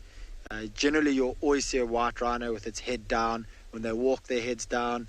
They've got that long neck and long face for a very good reason. Because they're grazers, they can't really bend down like most of the impalas would be able to. And they don't get on their knees or ankles like a warthog does. And so they've got that long neck to be able to feed on grass. And so their head is generally down. So if you ever do see a white rhino with its head up like this female we can see now, she is very alert. She knows there's something in the area, something's bothering her, and she's trying to figure out exactly what it is. The fact that she's not running away from us tells us she's not too afraid. She's just trying to figure out what it is. Jordan Jack, rhinos and elephants do occasionally interact. Unfortunately, not in the favor of the rhinos. So an elephant bull that goes into must, his testosterone level starts to rise, and there has been records of elephant bulls killing rhino. In fact, in last year, 2019, we had one of these elephant bulls on Phinda who was in must, who was aggressive, agitated. Obviously, what might have happened is that the rhino didn't get out of his way, so he took his frustration out on the rhino, and unfortunately he tusked her, put his tusk right through her, and she died. It's not uncommon, but it's not something that you see every single day. For most parts, particularly when an elephant is around, everything moves out the way of an elephant just because they're so much bigger. A adult elephant bull is about 3 times heavier than that of a adult rhino bull. And so the rhinos do know who's in charge, but maybe in those cases the rhinos didn't move out the way quick enough for the liking of the elephants. But as far as interaction goes, that's all they will do. Just like I mentioned earlier, obviously elephants won't interbreed with rhinos. They're also a completely different species, and nothing would happen. Although I think it would be quite classic to see a rhino walking around with a long trunk. See, that calf is still looking down towards the other 3.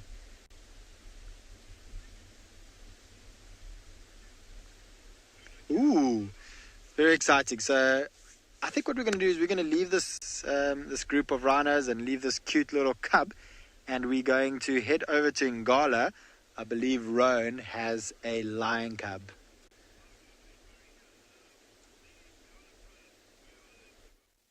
So we've caught up with the Birmingham Pride. Like we predicted, they haven't moved at all. So they are more bunched up together than they were this morning, but still in exactly the same spot. So what we did, we had an incredibly relaxing afternoon. Just enjoying the light. We checked the watering hole, and now came to the Pride. And as we got here, this little white lioness, she was up, and one of the newest cubs. So there is already a bit of activity, which is quite nice. I mean, during winter time, it's not really too hot today. I'm already wearing a fleece, so I'm pretty sure they'll start grooming each other soon. The youngsters, the cubs are already up and active and biting some of the other youngsters, so I don't think it'll be too long, and then this Pride might go for a move. Although if you look at some of the females to our right, you'd never guess that. I mean, sorry, I need to shift the focus, but this female, you can just see both legs up in the air. She's out of it. I think maybe a little bit close to us. So one of the youngsters head up.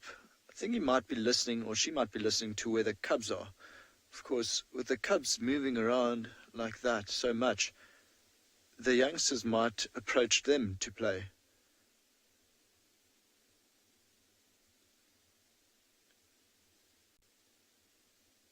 Yes, they disappear so quickly in the grass.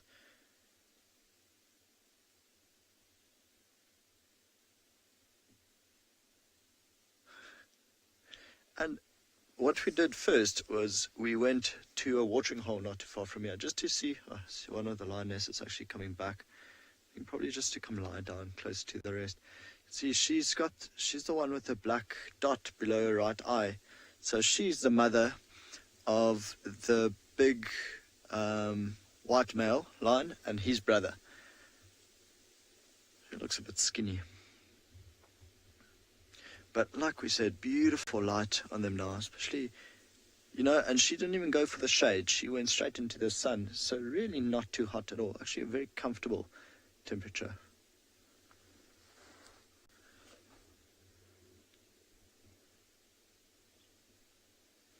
Absolutely beautiful. It's nice. So,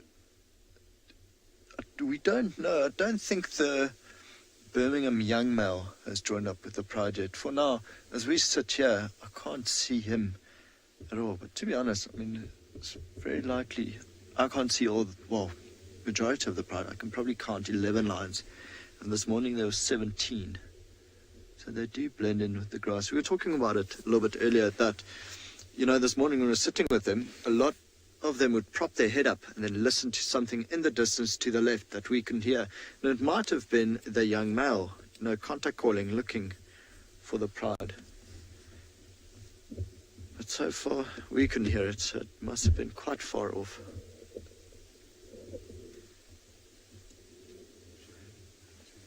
There's a bit of grooming going on. You can see the little white lioness starting to clean her paw. The Ross male behind her completely out. He didn't even raise his head when we came here. As I see the white male, he's got his head up and he's listening in the opposite direction. There was a herd of impala not too far from here.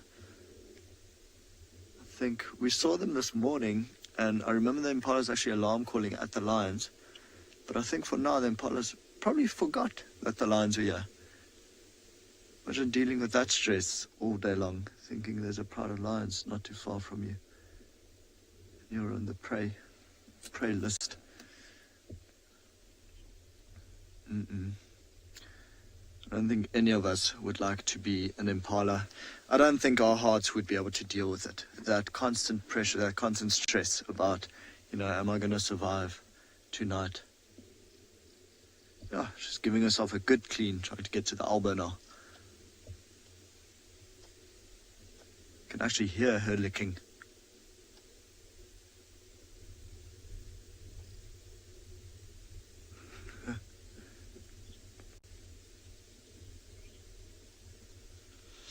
Yeah, so I think we might just sit here for the rest of the afternoon.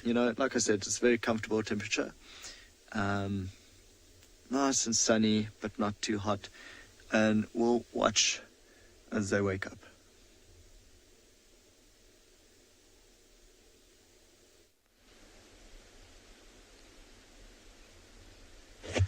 All right, everyone, so we haven't moved too far at all.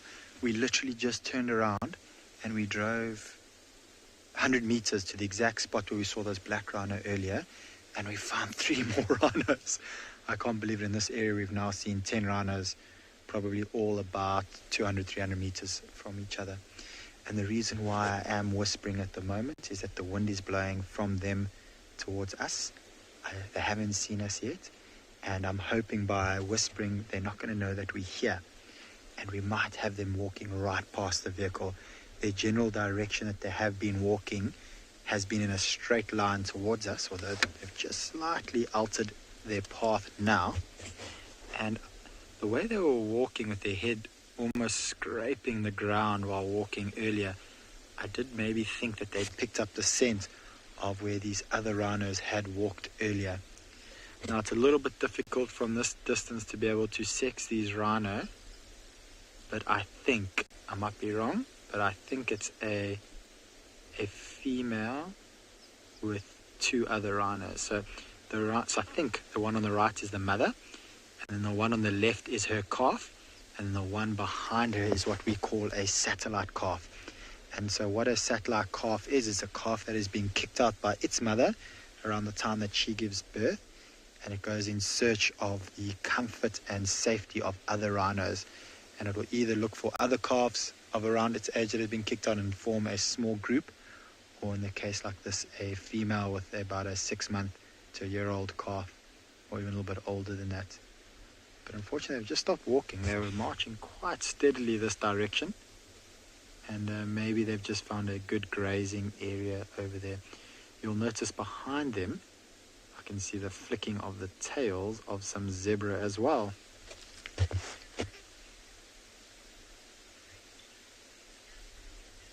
Alright, so I'm pretty sure if we just be patient and I just stick here, we're going to get these rhinos approaching us. But we're going to quickly head over to Lauren, who has a hyena approaching her.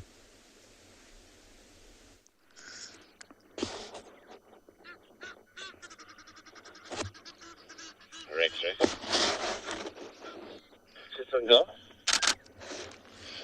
tracks for Ngala Private male coming from wildebeest clearing towards the span, but I think they might be from maybe yesterday.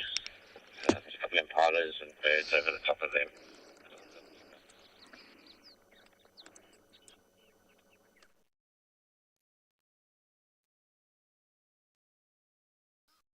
The baby's out as well.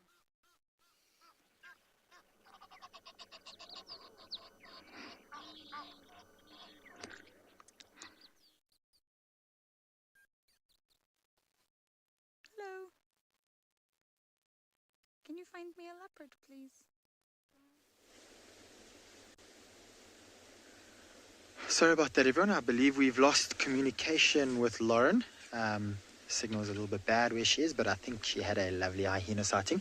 I just wanted to quickly show you these giraffe. We haven't moved anywhere, but how's this diversity of animals around us? So we had two black rhino where we are right now. We have 5 white rhino to my left. We have 3 giraffe that I'm busy looking at. Between those 3 giraffe, we've got 2 wildebeests. We're going to pan back right to these rhinos shortly, but we do have some zebra there as well. But I just want to have a look at that male in the back. Look how incredibly dark that male giraffe is. Much darker than the other 2 giraffe who are walking up ahead. And the reason is those other 2 are females, and he's a male. And it is very typical for males to be darker than females. There's a theory, just like the mane of a lion, the dark mane is impressive for the females. The exact same happens with the giraffe. And so these darker male giraffe would be more impressive to the females. And that process of changing color from that more tawnier color of coat that they have to this dark brown takes about a year or 2, which is a really quick process. Right, let's pan over to these rhino. Looks like they're slowly starting to walk this way. They are now grazing. They were walking quickly, but now they're walking and grazing. And just behind the rhino, you can see the horns of a wildebeest. There's some warthogs behind us as well. It's just amazing. That's what I love about these open areas here on Phinda Private Game Reserve, is that the abundance of wildlife, and you can see for so far. And you can often spot so many different species of animals by just sitting in one spot on the top of the crest. I can see another group of zebra to my right, maybe about 10 of them walking in this direction. It's almost like there's a meeting happening here. Reminds me of the Lion King.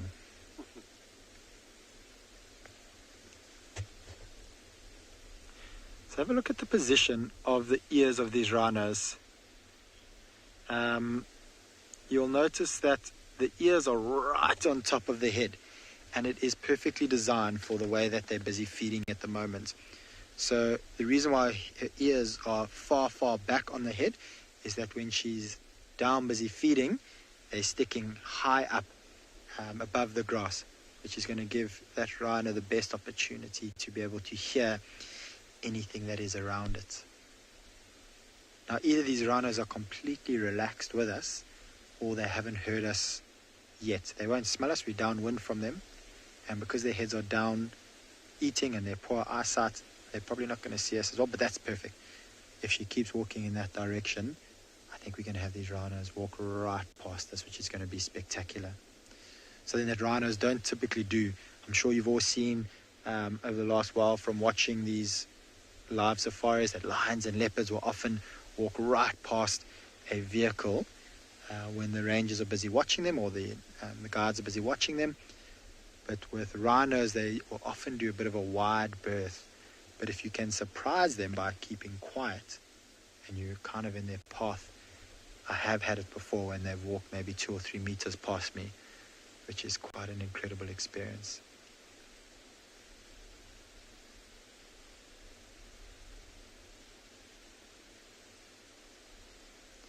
So I'm just looking at those 2 calves at the moment, and I said to you that I was pondering upon what the situation is here, and I can definitely confirm it is a female on the right with 2 calves, the small one being hers and the older one being a satellite calf. Now she would want to avoid that male that was following that other female unless she was in estrus, because he's then just going to turn his attention onto her and harass her. Looking at the age of her calf, that calf's probably around a year old, so I doubt that she's in estrus yet, and so she's probably got another year or so till she'll look to mate with a male.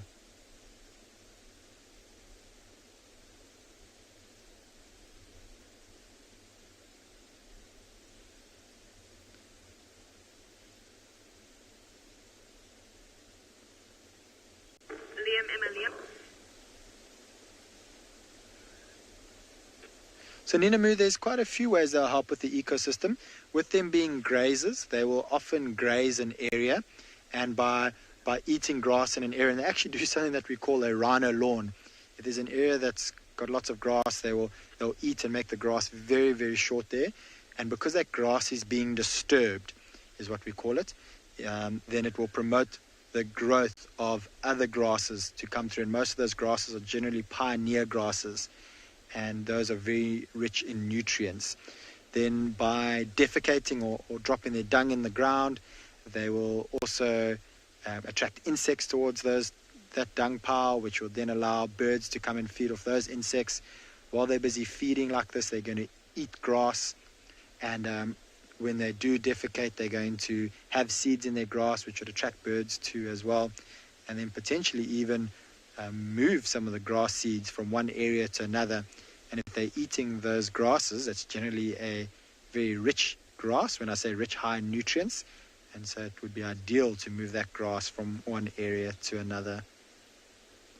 They also do themselves provide food for birds, the red-billed oxpecker, which is a bird that loves to feed off of the ticks of rhinos. I haven't seen any red-billed oxpeckers on these 3 rhinos, but the other 5 that we saw earlier, I did see 2 red-billed oxpeckers on the male. It was busy harassing the female.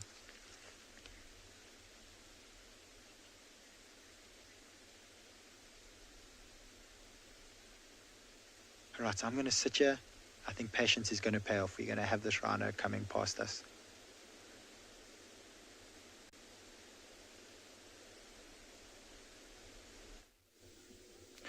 We've changed our position a little bit, and so we came more to the eastern side, so we can actually see the sun hit the eyes of the young white lion. And as you can see, it's spectacular. I mean, those blue eyes just light up so nicely. So he's awake. Behind him, one of the lionesses are awake, and then behind them, the cubs are suckling. So those 2 are still awake. Mom's sleeping. The little white lioness has walked to this side. I think she walked past the cubs. She might have been growled at by the mother, so she's sleeping a little bit to the side. One of the Ross males is waking up. He's grooming himself, and then behind him there's another lioness or youngster that's also grooming herself. So I think slowly but surely, one of the babies are up. Looks like the little female, you can just tell by the color. And then of course the little male is raising his tail. and it's hard to mistake that tail. You can see a bit of hair slowly but surely coming on there. Here's the pointy part is now fully grown with hair. See the black tip of it? Actually quite cute how he was curling it right in front of the little female's face. Okay, now what are you going to do? Play with mom? Or see how both of them are curious about us now?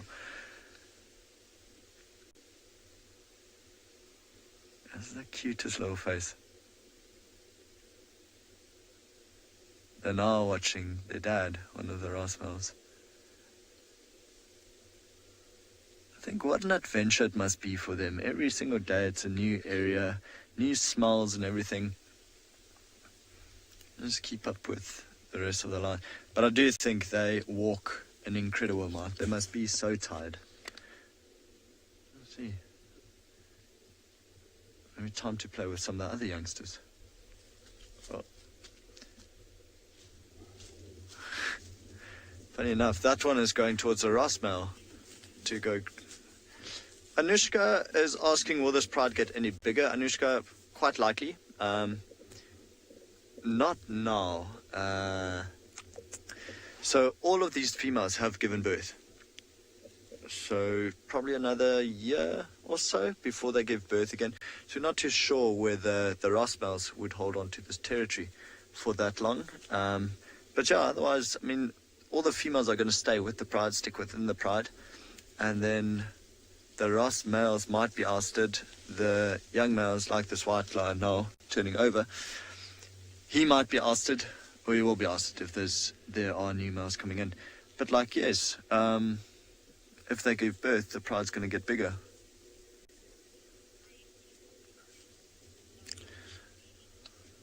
You can see these, the youngsters are actually getting, they don't know who to go to now. Do they go to the dad? Do they go to the other line? Nurses. So we're going to watch this cuteness, these babies, but for now I'll send you back over to Lauren, who's got, well, also a baby animal.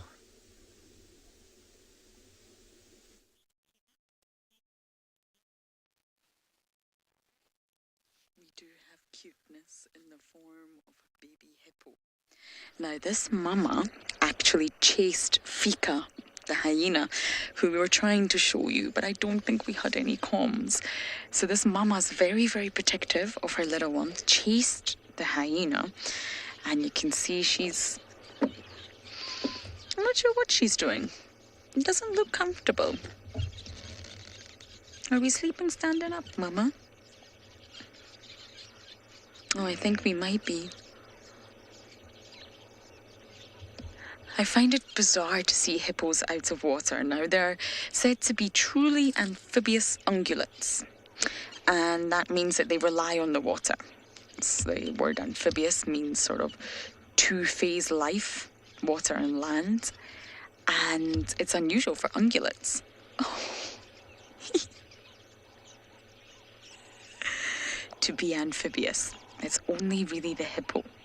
And because they only come out the water at night time, around sunset time, I find it really bizarre when they come out of water. I don't think they're so elegant on land, should we say. They're bulky, they're heavy, and yes, I'm going to stick with my words, not elegant. Come on out the water, little one. I want to see how big you are. Now, female hippos, mothers, are very protective over their young. They normally only give birth to one at a time. And they will have what we call a baby moon. So they will remove themselves from the rest of the bloat or pod, whichever word you prefer to use, and just isolate themselves with the offspring that they give birth to. And normally this is around 2 weeks, just to ensure that the young is safe. The young gets a little bit bigger, a little bit stronger before being introduced to other hippos. And this is called a baby moon. Not a honeymoon, a baby moon. I don't want to get any closer with the vehicle, because when you get close, they'll just jump back into the water. Or maybe not jump, maybe belly flop. And many of you are saying this is so adorable. Oh, it is.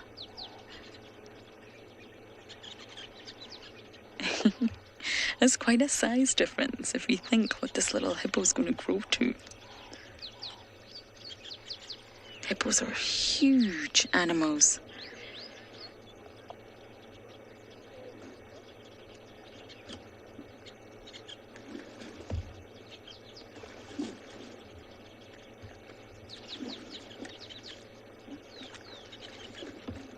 Hippos are actually closely related to whales and porpoises, believe it or not.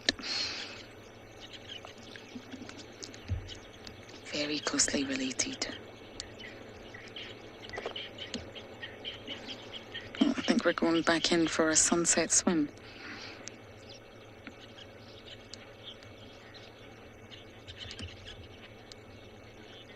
Adena hippos actually feed outside the water. There's nothing for them inside of the water. They're just resting.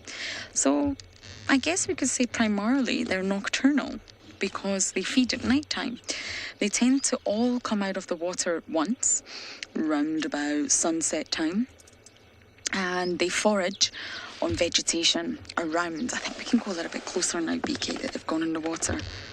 And they forage around the water bodies. You'll rarely see a hippo any more than 15 k's away from a water body. So they'll come out of the water and they'll forage on any delicious vegetation around.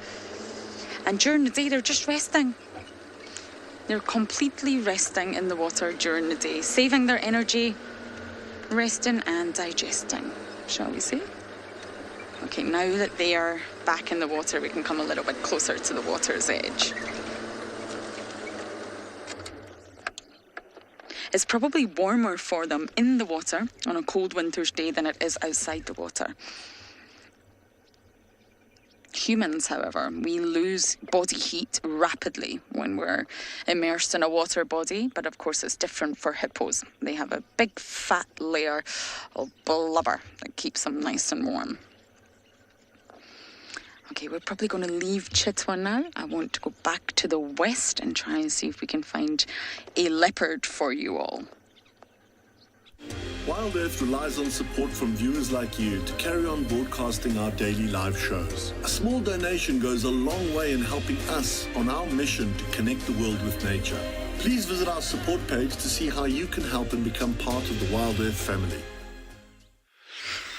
I have got the most incredible, remarkable, amazing, whatever you want to call it, but for me this is off the charts. Okay, I've said it before and I'll say it again. I've been at Tswalu for over 15 years now, and in that entire time I've seen a lot of porcupines, I've seen a lot of porcupine burrows. I've never in my life, anywhere that I've worked, seen something as remarkable as this with regards to porcupine burrows. This is going to blow your mind. I promise you. Watch this. Watch this. I was stunned. Even now, this is incredible. Look at this. This is the biggest, and when I say big in terms of porcupines, this is the biggest, massive porcupine burrow I've ever seen anywhere on any.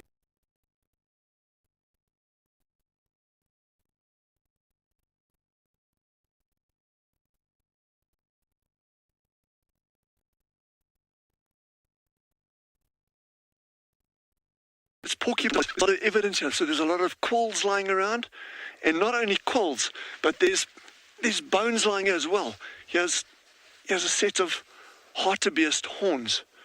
So there's amazing stuff here, and but this is me going down there. It'll give you an idea of the scale. I'm blown away. Like, this path on the right would have been the original entrance. And there's the original burrow at the end, and now it's actually, they've made a dog's leg right at the bottom over here. But look at this.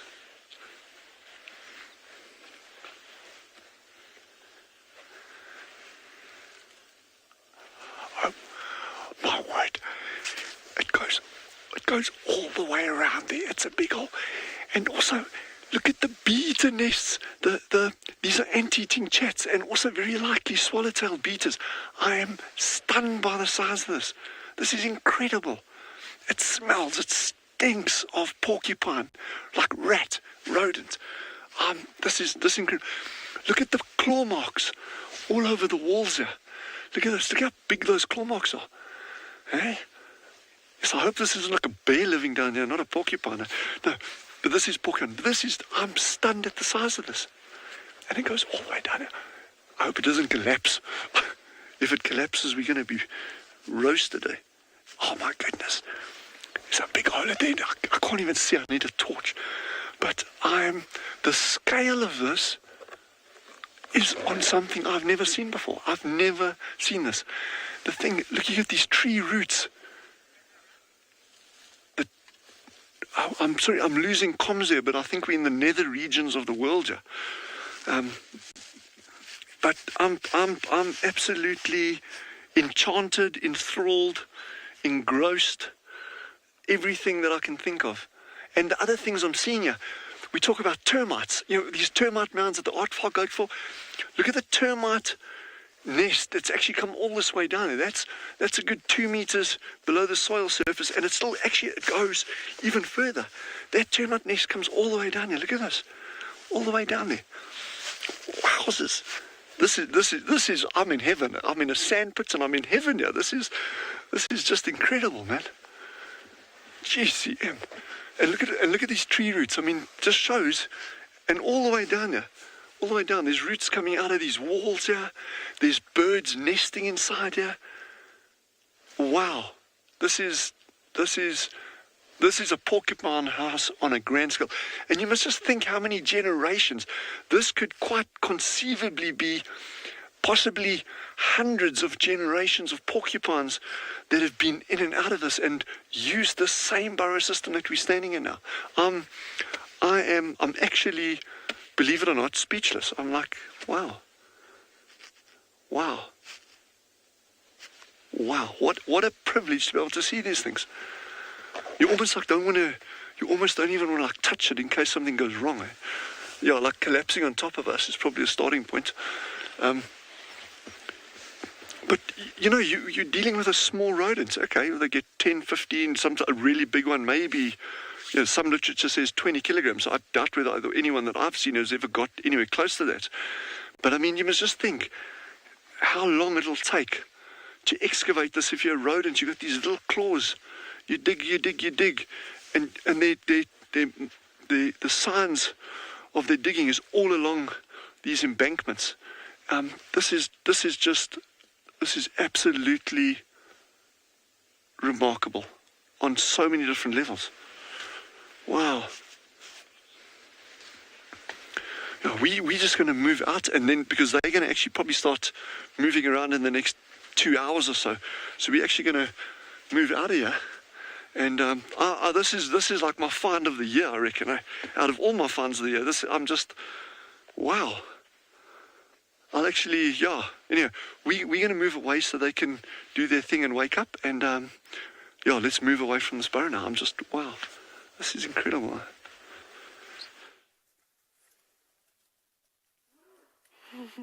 Dylan, I was terrified for a moment that you were going to get lost down that hole and we were going to have to come and rescue you, but luckily you managed to sort yourself out. We have managed to relocate on the breeding herd of elephants that we spent quite a bit of time with this morning.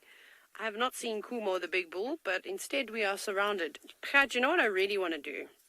Is I really want to turn around so that I can show everybody Susan. Shall we do that? I'm going to go forward because for those of you that may know, young elephant cows despise me. They really do not like me. And there's one particular female in this herd. Oh, why are you running? That has very narrow tusks up against her trunk. We've had many sightings with her. And I've now dubbed her Susan. Susan, for short. She's there.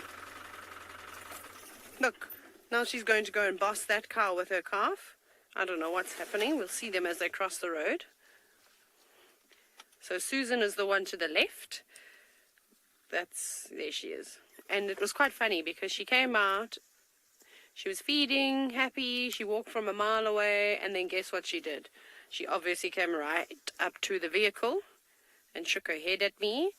And then she does this weird thing where she turns her back and she reverses her bottom straight towards the hood of the car. So I don't know what she wants to do, but anyways, I'll be waiting. But there's a little elephant with Susan. This is not the elephant's real name, but I'm going to start giving each member in this herd a name because I spend so much time with them. And she's being very, very nice to that little elephant. Maybe that's her mother. Look, here she comes again. Oh, goodness. What have I done to you to deserve this behavior? Look, you're teaching that little elephant bad manners now.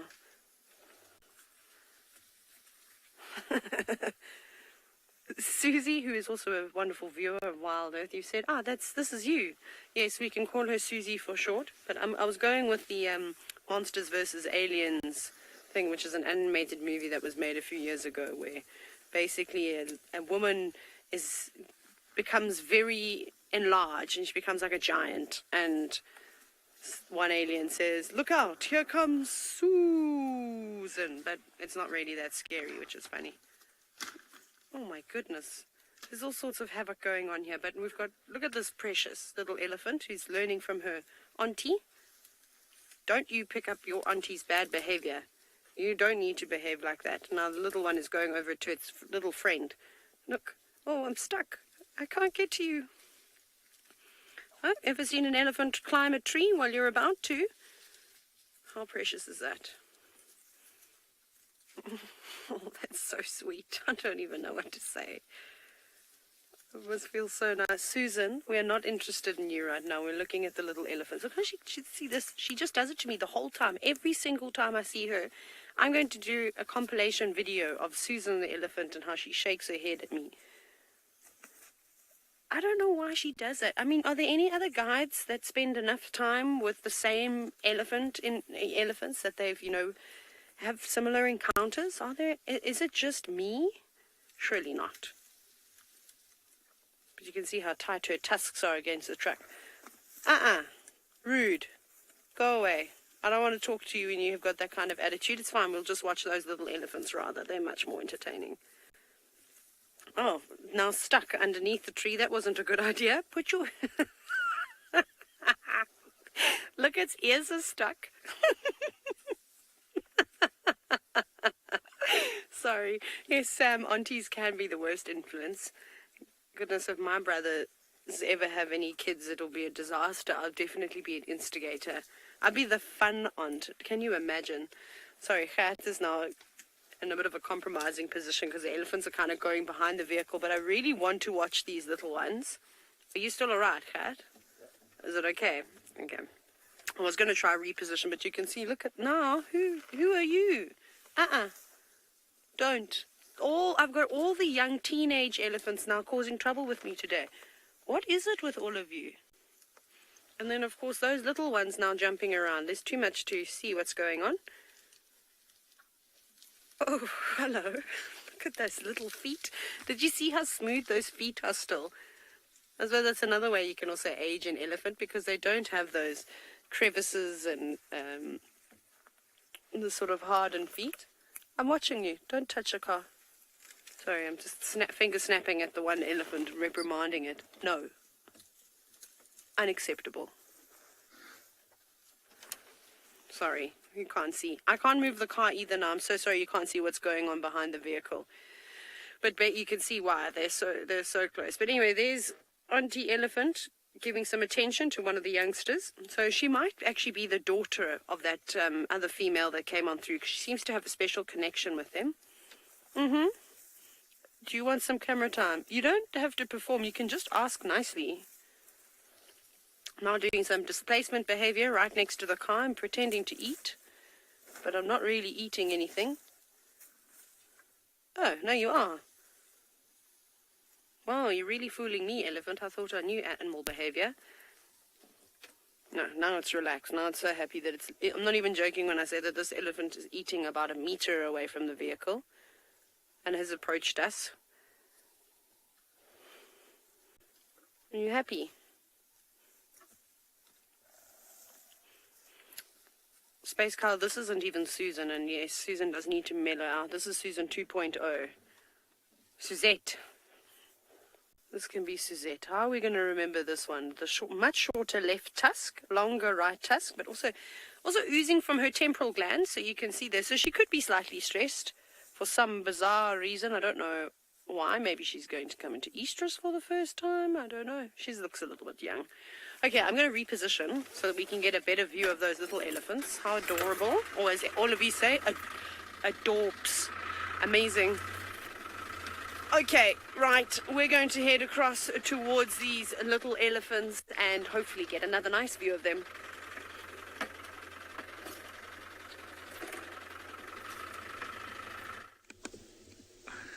And these two have just gone absolutely mad, just playing with anything they can find. Especially the little lioness, the one walking around now. She's feisty. You know, she has no issue going to an older cub and starting to bite it. Now she might play with the tree a little bit. And the little male, he's got the the tail.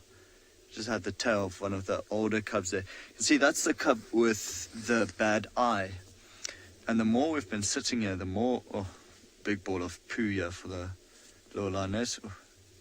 Just like taking ownership of it, trying to run away with it. Like any baby animal, literally anything excites them. And I think watching this, her being so excited with her piece of poo, it's exciting the little white lioness. Just see, she's quite intently watching them the whole time. But two very busy babies. Of course, they drank from their mom, and so now lots of energy.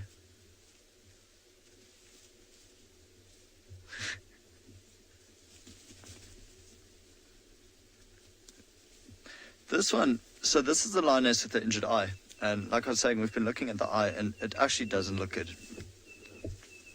Probably she lost the eye, and that can't be fixed. However, it's not slowing her down at all. She's keeping up with the pride, but she's been playing very, very gently with the youngs. It's actually so nice to see. So, of course, that's the sister of the little white lioness.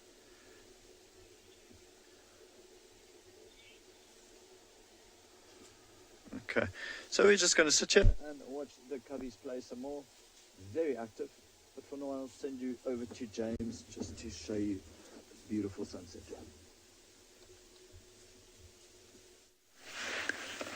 Lauren, we're just waiting here as the sun goes down. Beautiful sunset through the trees there. We found Tundi's tracks coming into this block, heading towards the reserve east of us, which is Torchwood. We haven't found Tundi. We're rather hoping she'll emerge out of this block into our vision as we watch the sun go down. We had a hyena come through here, but other than that, we've had not very much. Right, let us do the traditional sunset silence and listen to the evening chorus.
Many of you appreciative of the setting sun. Very muted chorus, a woodpecker going.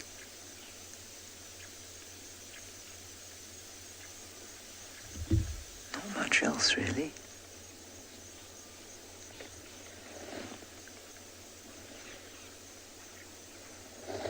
A roller in the distance.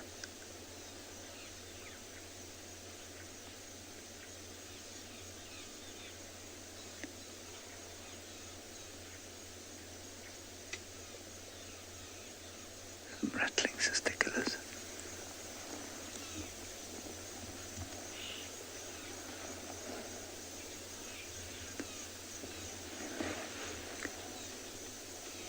The whirring of wings.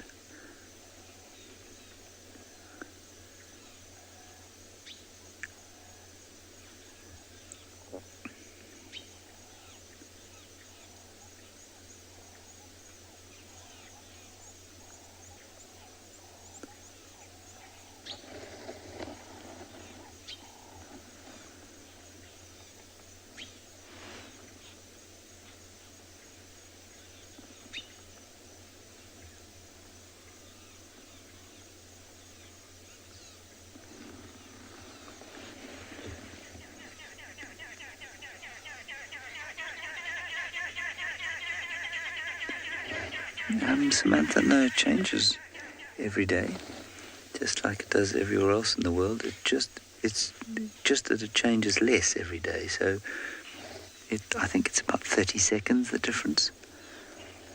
And it's slowly, as we've passed the 21st of June, it's slowly going to set later and start moving towards the south.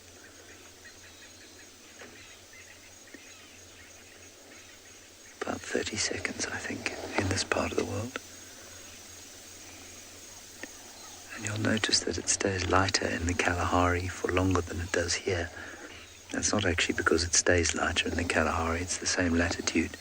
It's just that they're in the same country, but actually, strictly speaking, are in another time zone.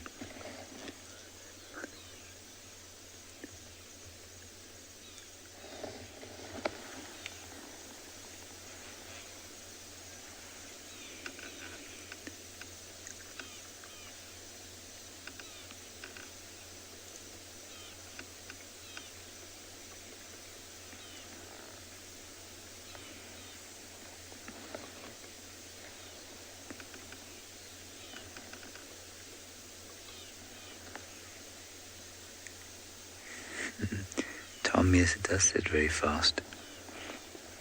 It's always kind of surprising how fast it sits. About 2.5 minutes it takes over here, and it hits the horizon to where it is now. Alrighty.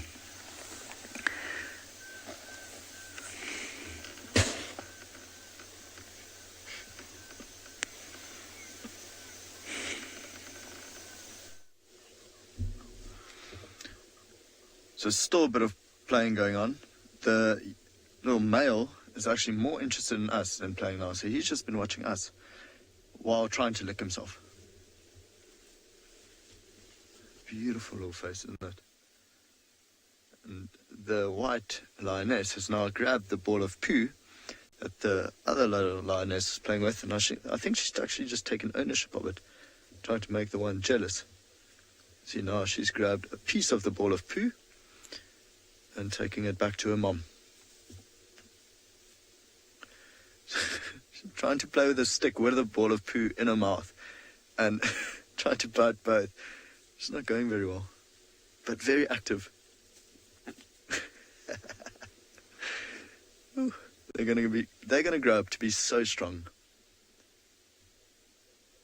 The amount of times we've seen them just being swiped around by these two youngsters. But then the amount of times they just walk up to a youngster and slap it in the face also happens very often.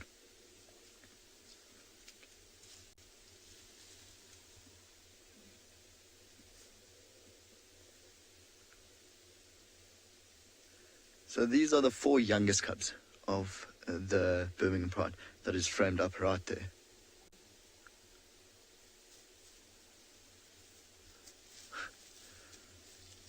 Now what's happening is a lioness just got up behind us, just stretching, and it caused another youngster to also wake up and stretch.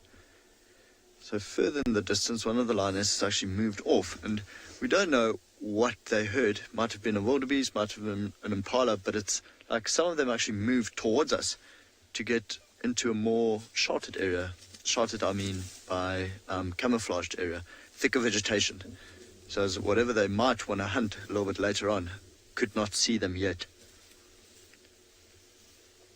So you can see all those lions looking down the path, and then further down that path is a lioness lying down that blends in so well.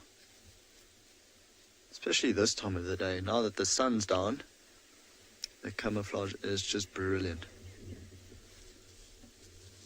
And right next to us, the cubs are not trying to blend in whatsoever, making a lot of noise, stepping on dry grass and twigs and every stick they can find, and harassing any youngster that would play with them.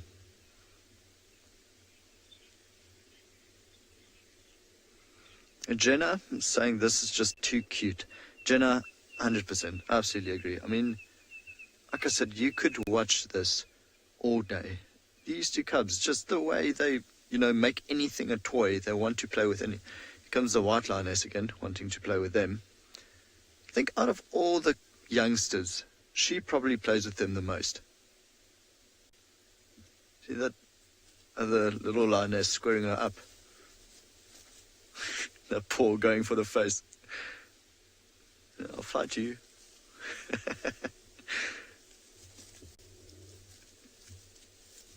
Not really too big though, so you must watch every single step because they'll trip over anything. Oh, she got a piece of grass stuck in her mouth. See how that's predatory instinct. When the white lioness started to run away, now she's bullying her sister. Take on someone your own size. But when the white lioness started to run away, it is instinctual for the cub to run after the lioness. That's why they say in the bush, never run away. Especially you can't outrun a lion. A futile attempt. I don't know if you can hear it, but in the back we've got jackals screaming. Maybe alarm calling at a leopard or a cheetah or something moving through the area. It's quite far from us, but a lot of these animals have picked up their heads. They're actually listening in that direction.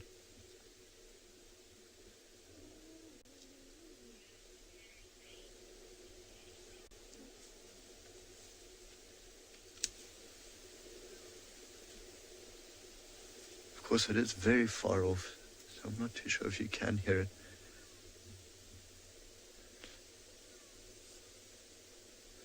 But I know exactly where that is. A big open clearing. About, I don't know, 900 meters to a kilometer just north of us. I know one lioness has now started moving in that direction. The rest are still lying down, still just waiting for the others to start moving.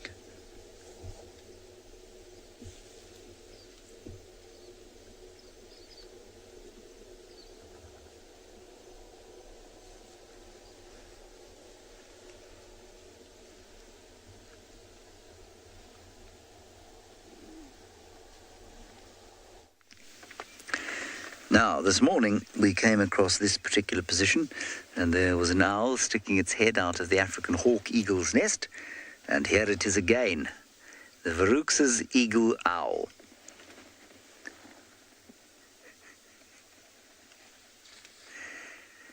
AKA the giant eagle owl.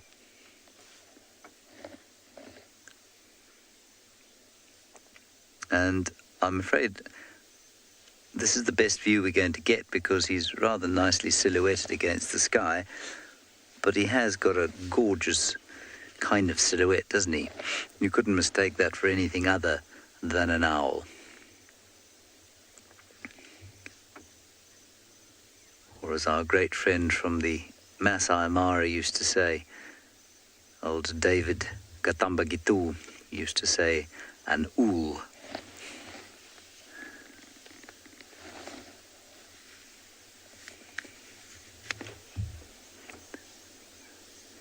Now, I don't know if he has permanently sort of taken over that nest or if he's just squatting in it for a while, because the African hawk eagles are still around. I saw one yesterday. They seem to use this nest every year, and so I don't know if he's not going to get booted fairly soon. Let me just check quickly. It's quite interesting. Nests on large twig platform of other raptor species, or on sociable weaver, red-billed buffalo weaver, or hammerkop nests. So the fact that he's in there is not unusual. It's just that it's an active nest, well, has been.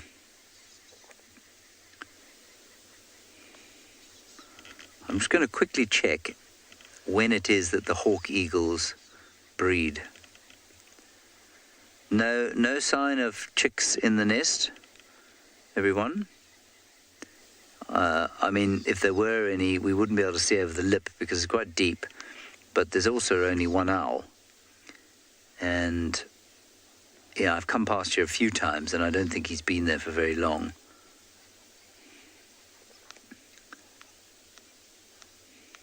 If you see what I'm saying there. I mean, just quickly check when the African hawk eagle breeds. Nest laying dates. The laying date's April to August, so it's quite possible that he will be evicted sometime, because now's the breeding time for the African hawk eagle, I mean. Let's check when the owl's breeding time is. He may just be visiting them there. Zenon, you have made a joke of the day. What a hoot, you say? Yes. Ha. Very good. What a hoot. He doesn't actually make a hoot, by the way. He makes a sort of grunting sound. And also a scream, a screech, an oolish screech. So he would normally only, oh, that's interesting, not he, she, would normally lay September to October, or May to September. We are peak June to August in South Africa. So this is the laying time for the owls as well as the hawk eagles. So quite a few raptor species, or birds of prey, do the breeding thing in the winter. He is currently preparing himself to sing some sort of attractive aria that will bring a partner to join him in the recently stolen house in which he now squats.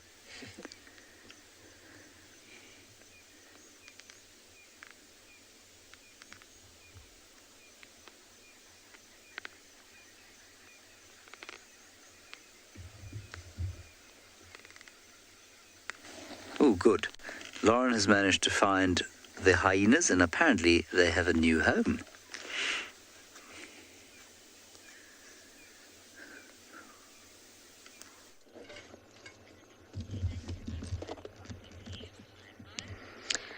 I'm not sure what James means by new home, but we're at the den. We're at den number 3. Remember, there's 3 in a row here. And we've been sitting here quite some time because this is not ribbon. It's not queen rib robs. I'm wondering if it's intima. But I really can't tell from this angle. I would hate to get it wrong. And I thought possibly, as long as there's an adult at the den, we can be here. And I'm not talking adult as in myself, but an adult hyena. It doesn't have to be ribbon. So we thought the cubs might come out, but this is the 3rd day in a row that I have came to this den. And no one's been here. I am wondering if ribbon's taken them somewhere or they're using another den. It's very common for hyenas to change dens. This one's not ideal. I don't think it's as spacious for the growing cubs as the previous one. But the previous one is probably really, really smelly and overloaded with parasites. So with regards to the Djuma clan, I'm really, really not sure what's going on. I think tomorrow I'm going to have to do a den check. Now, they've disappeared before and came back, so I'm wondering if Ribbon's taken them somewhere. I just don't know where. If our little Bo and Ty were in this den, they would be out now, because there's an adult here. They're at that age where they would be out and they would be playing and exploring. So the mystery continues. But I promise you, I have been here every single day, and there's just been absolutely no one here. So I think tomorrow is den check day. They have many dens in their network. Just like dwarf mongoose, actually. They're closest relatives. And they will use them repeatedly. So I think tomorrow that's what I need to focus on, is trying to relocate rib robs and cubs. But I feel like maybe this hyena's not Intima, because Intima would know where her mother was.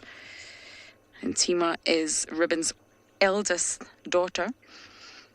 She was 3 in February. And I'm just not sure. Perfect ears. There's no notchies missing out the ears, but I feel if it was Intima, she would know exactly where Ribbon was. They're very, very close. And being the matriarch's daughter now, it puts Intima in a very good position. Intima's also now quite high ranking.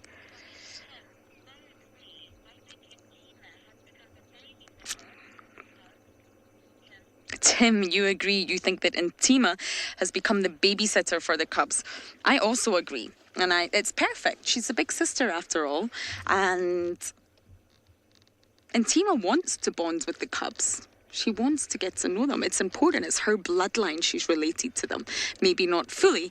We don't know who the fathers are. But she's related to them. So it's important for Intima to also spend time with the cubs. It's all about keeping your friends close and your enemies closer.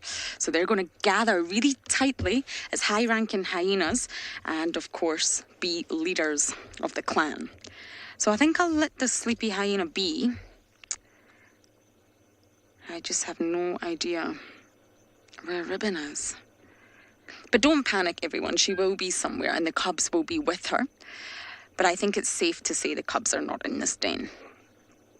They would be out by now.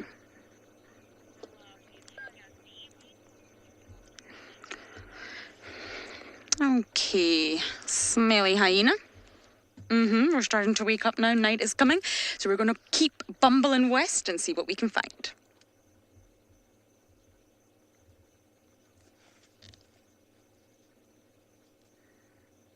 So we are now watching one of the Ross males. Earlier we said all the lions picked up their heads and they were looking in that direction. So some of the females have now actually started flanking further north of us. And then some are moving into the clearings, stalking something, hopefully. So we've just been sitting watching this. Well, both the youngsters are still playing. That's not stopped yet. But majority of the lions have actually, well, the adults have all left. So we've still got one Rossmel behind us.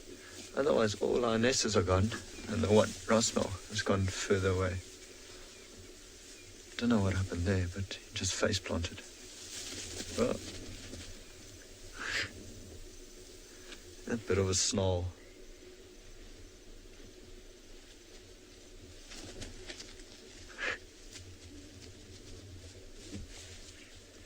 I know it seems that they are bullied, but in all honesty, it's so good for their development. And we were talking about it a little bit earlier, and we wonder, so this is a lioness playing with a cub, but she's playing very gently, so I wonder what this would do for her motherhood. It's probably a good thing to have younger cubs around, just to see how to react to them, how the other lionesses treat them, what to do with them. And of course, it's good for sometimes, in this case, for now, it's been good for the younger cubs to have older ones around to play with, because it makes them a lot stronger. Oh, big tackle there. It's like he just took sense of pride in there, standing over his sister, head on the head. Paw on the head.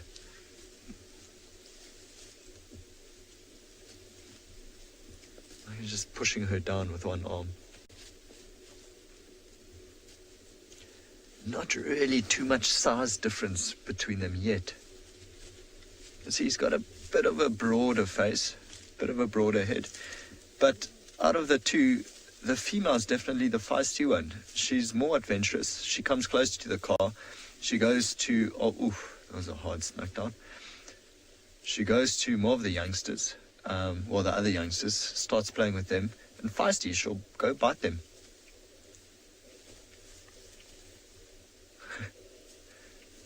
She just got knocked over and then started biting the other youngster's foot.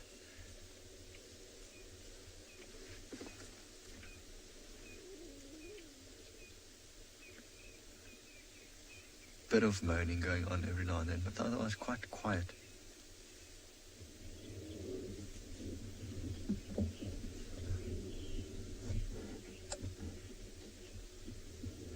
Giraffe girl, just enjoying the Rossmel's bad smile.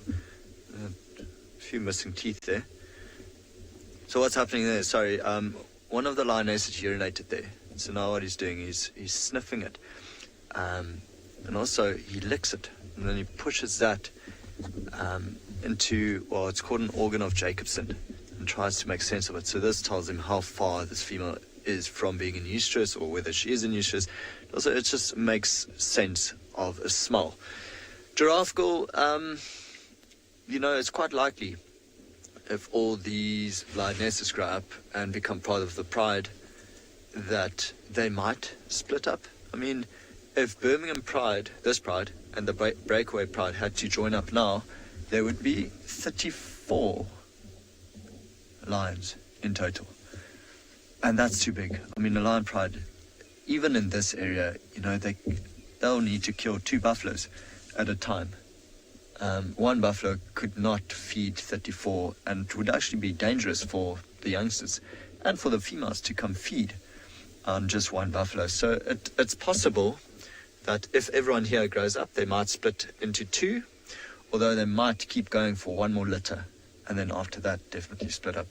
Otherwise, it becomes a super pride. It'd be quite nice to see 34 lions all together. Imagine that.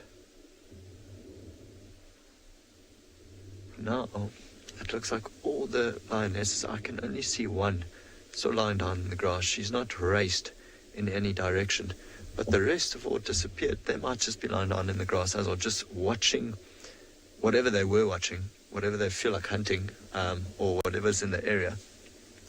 And they'll wait for it to become darker, wait for the cover of darkness, and then pursue whatever they're interested in.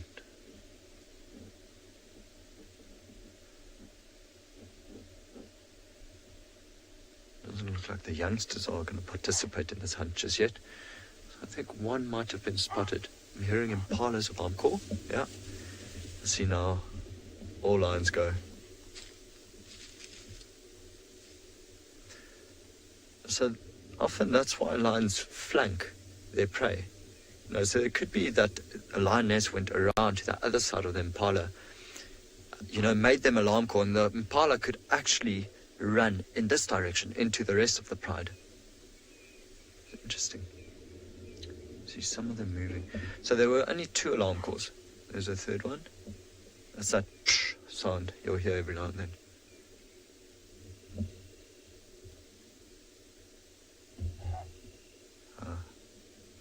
I think they've been spotted. The question is, who's been spotted? Because I don't think they've spotted the entire pride.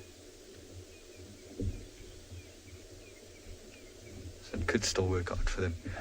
The reason we're not moving is we don't want to give away the presence of this part of the pride. So we'll just sit here and see what happens. The thing is, if all of them get up and run in a direction, then we know for certain, okay, something's going down. Then we'll drive there. But for now, I don't want to start up the vehicle and make anything look in our direction and destroy their chance of hunting.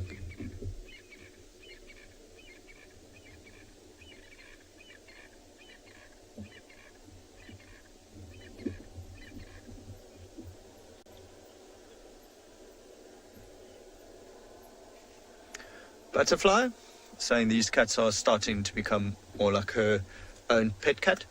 Butterfly, I most certainly hope not. Or maybe they go out, your pet cat goes out hunting birds. Hopefully, something smaller. And not go out to hunt something big. But yeah, of course, I mean, all of these are more nocturnal, so they'll become more active at night.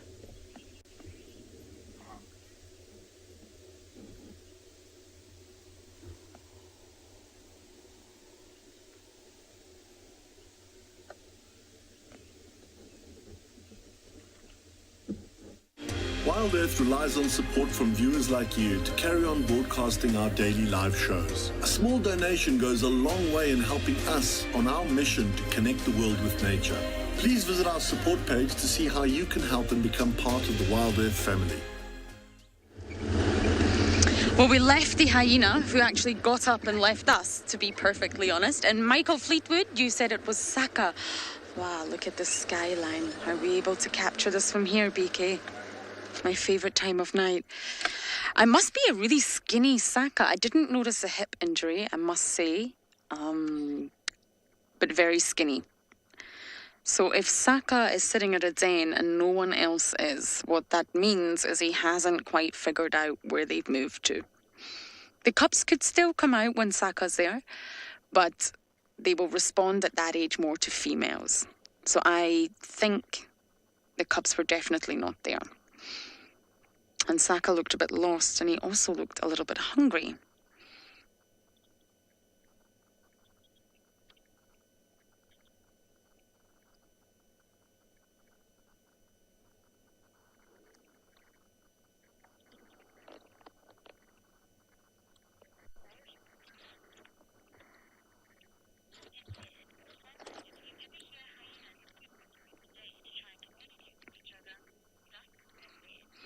Stuck in bed, you're asking about hyenas whooping. BK's just giving you a gorgeous view of this waxing crescent, which is now at 21.2%. Yes, I love my moon nap. Hyenas do hoop during the day. I saw this more in the Masai Mara, and I think that's because it's very different dynamics up there. You may remember the North Clan. It's a much larger clan. It's a different terrain, different landscape, different sort of behaviours. They tend to hunt a lot more than they do here in sort of the Sabi sands. So I did hear hyenas whooping during the day in the Masai Mara. But I have to say, here in Djuma Game Reserve, I don't hear them whooping during the day. It's normally at night time. Just like the lions, just like the leopards. Leopards start to saw once the sun is going down. Lions start to contact call. Hyenas start to whoop. They have 14 different vocalizations, but I have to say the whooping is just the best. I love that sound. It's very nasal. It's a very nasal sound. And it's to contact one another. That's how they communicate. One of the ways that they communicate. I'm here, guys. Where are you? Let's go to WildEarth's kitchen and cause trouble. Why don't we steal the kettle?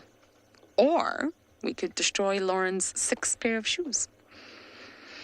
Yes, for those of you who don't know, I seem to have a mental block and still continue to leave my shoes outside at night time. And I have lost 6 pairs to the jaws of Swazi. It's highly entertaining, and many of you will be asking yourselves, why don't I learn? I do not know the answer. One of those pairs was actually Emma's, which I still feel terrible about. But yes, maybe my shoes are delicious. Maybe my feet are delicious. Anyway, I'm going to stop there and let you all admire the sky.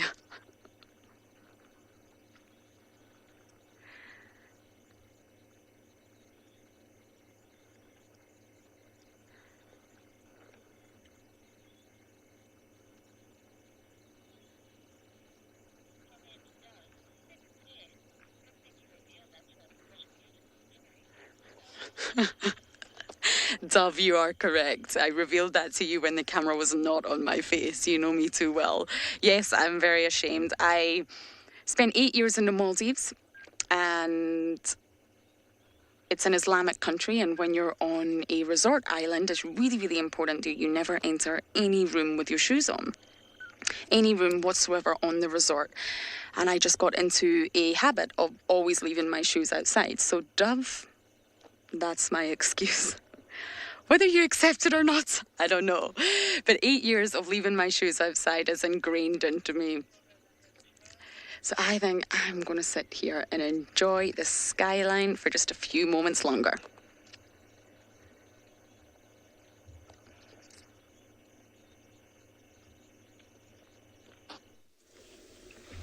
So we've caught up with both the Rossmans really. We come to the front now.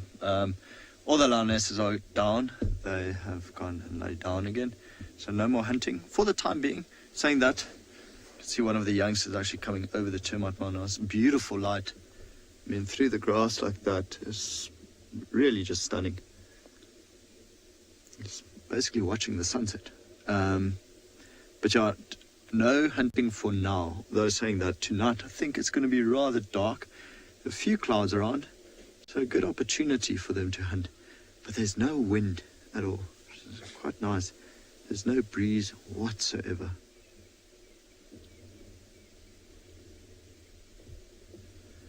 Which might make things a little bit harder for them.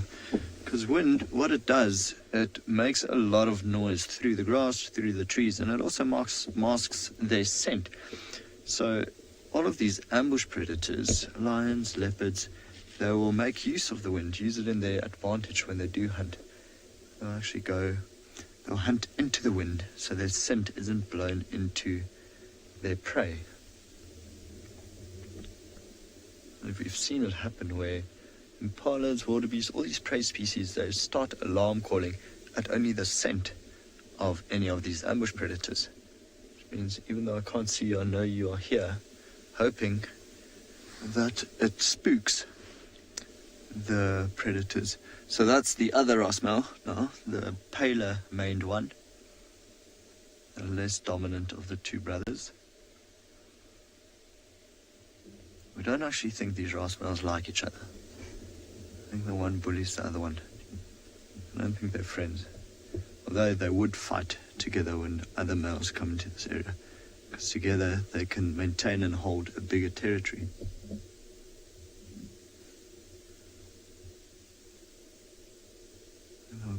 Other Rossmel.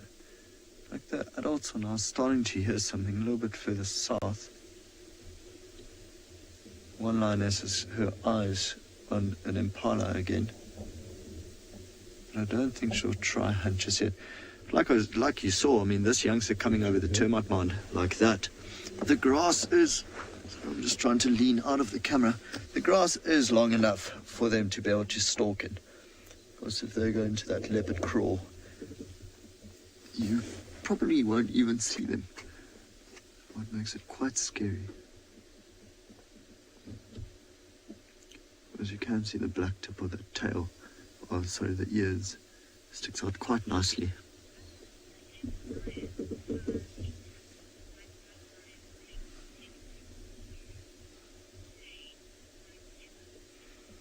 Ellen has commented she wonders if lions make a pact, like brother lions make a pact to sustain the pride together. Ellen, I think, again, it's just instinctual.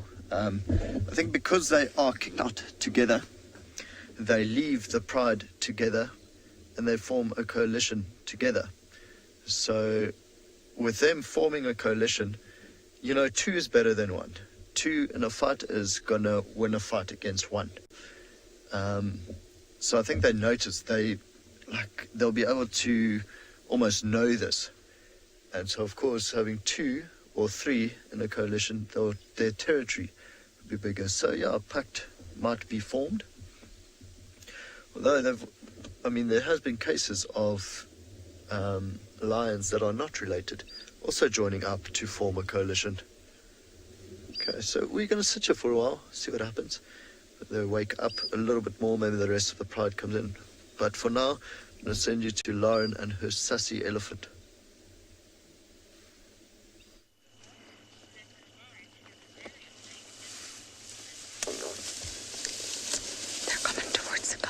Hello.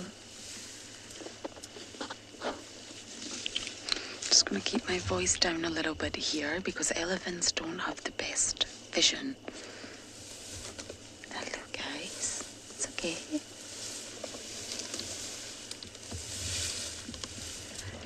They're coming very, very, very close to the car. I see you guys. It's okay. Uh-huh. Can you smell my snacks? Just going to keep talking so that my voice doesn't startle them. Just try and keep my voice at the same sort of pace and tone. They're youngsters. Oh, yes. Am I in your way? I'm terribly sorry. I just turned a corner and here's a herd of elephants. And interestingly enough, we were just talking about the dynamics in lion coalitions and bonds. In bonds between individuals of the same species. Fascinates me. When it comes to elephants... Oh, hello. It's okay. When it comes to the bonds between females in an elephant herd, they are incredible. It's a little bit different for the males because they get ousted and then they do go a little bit crazy and boisterous. But for females, it's a very, very tight bond. It's a really, really long go. We've got a little one coming. Look. You see that? Now we don't have any artificial light. Hello. Oh. Oh, it's okay. It's just a car. That was so cute. I think we were brave and now we've got scared and we're running away. We're not brave anymore. Mama's right there. Can you hear her?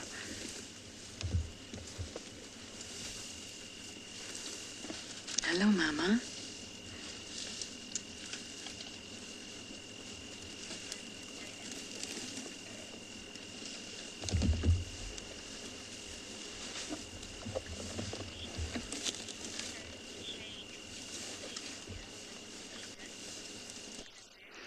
Mina Moo, fantastic question and good to hear from you. I actually haven't spent enough time with elephants since coming back. I've only been back a few days now and my elephant encounters have been few and far between. But you're right, winter brings about challenges for elephants. They have to complete... Oh, there's two.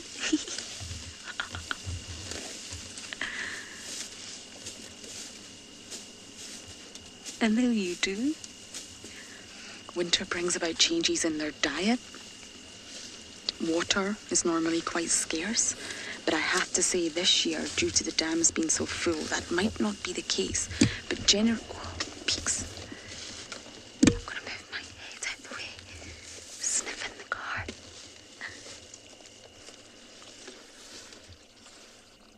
I wonder what's on the car. The car must smell very yummy.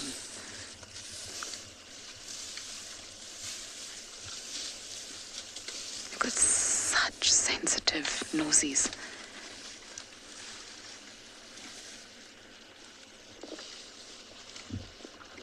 It's not really a nose.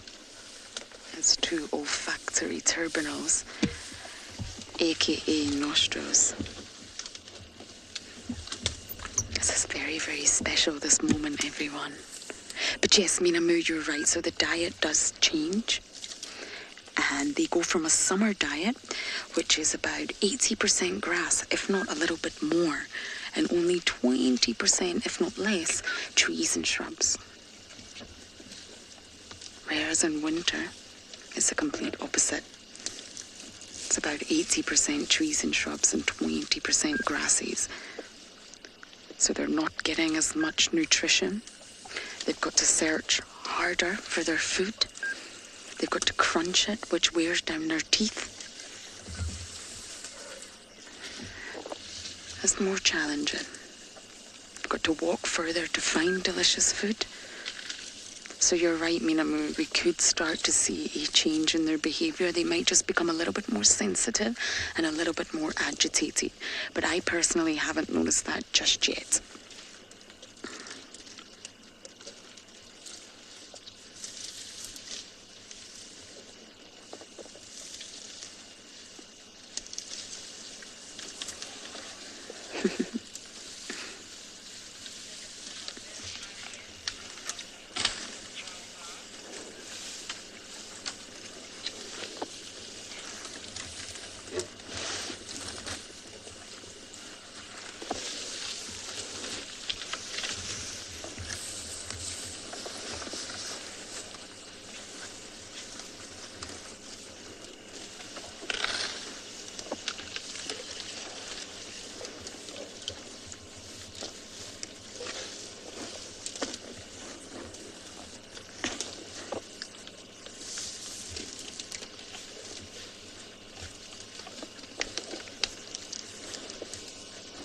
Excuse our antenna.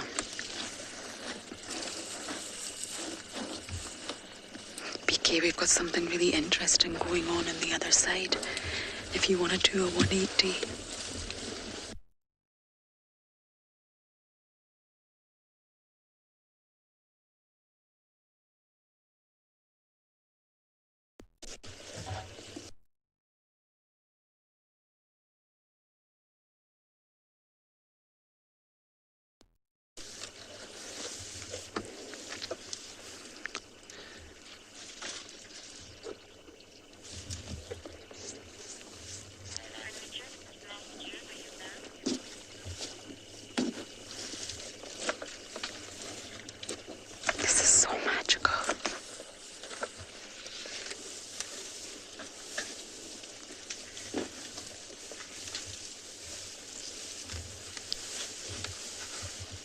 Excuse the antenna again. The elephants are going behind the car, which means you may see our antennas.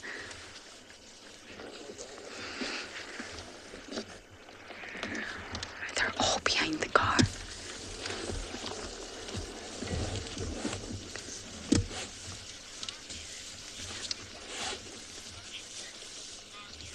Oh, Beard, good to hear from you. It's been a while. I don't think they're triplets. No, I haven't heard of elephants ever having triplets. Of course, they normally just give birth to one calf at a time due to the long gestation period and the sort of high level of investment of a mother elephant. But twins have been recorded. And in most mammalian species, twins can be recorded. But I've actually never heard of triplets. Don't think they'll be triplets. I think they'll be the offspring of different mothers that are just growing up together, roughly the same age in the herd. But if any of you ever have heard of elephant triplets, let me know.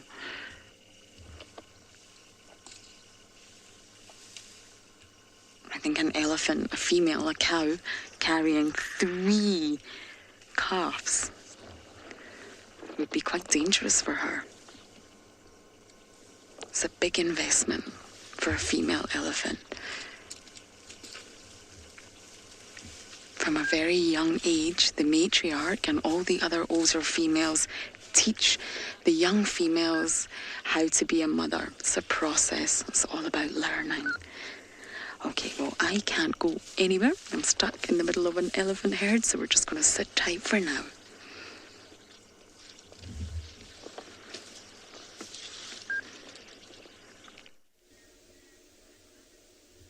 So now, all of these lions, they moved, they stalked for a little while, and basically all of them have fallen asleep again. Every now and then we can hear a bit of moaning, so I think about 40 or so meters behind this lion that we got focused, someone's being groomed. One of the other lions being groomed, and you can hear it actually moaning, but so far, other than that, not too much movement anymore. And this is often the case, that you know, lions start stalking and there's a bit of activity and everyone gets psyched up and amped for it. And then something spots them, it starts alarm calling and the lions fall back asleep. I mean, they have literally been here the entire day from 7:30, 8 o'clock this morning until now and they are going back to sleep again. So here you can actually see they spend about 18 to 20 hours a day just being lethargic, sleepy, and, well, lazy. What a life, right? I can hear a bit of licking. I think if Odie swings to that side, I think a bit more left. Oh no, there we go. Yeah, no, you're on her. So she's grooming herself.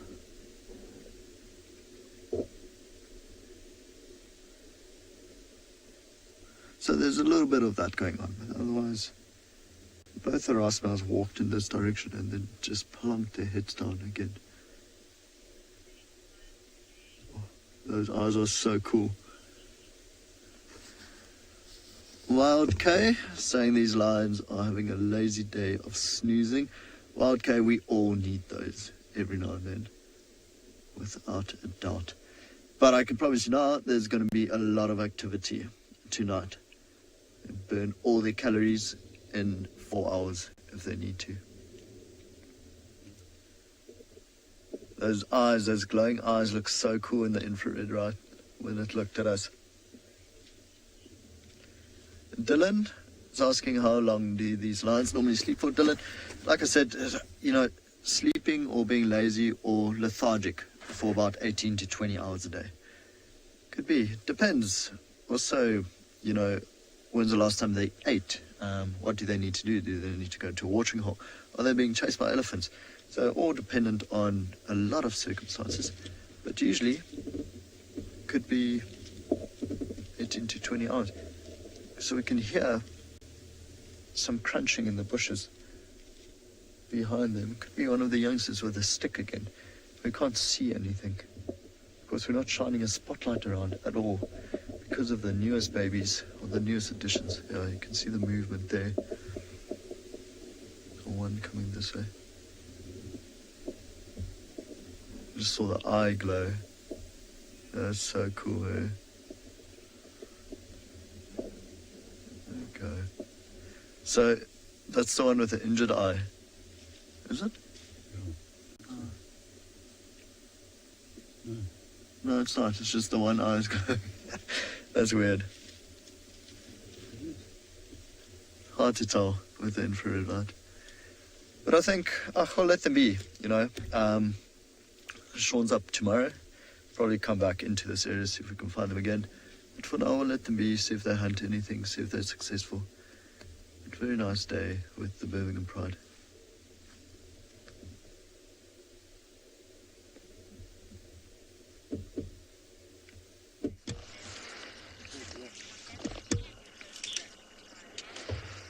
I have a wall of elephants in front of me, and two of the calves are attempting to suckle.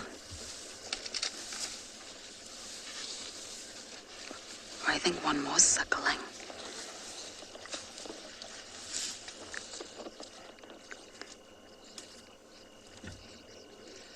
So magical. They suckle with their mouth. And they can actually remain in milk for up to about 4 years. But they will go on to solid food at around 6 months vegetation. And of course the young have milk tusks, which they will lose, and then they will develop their adult tusks.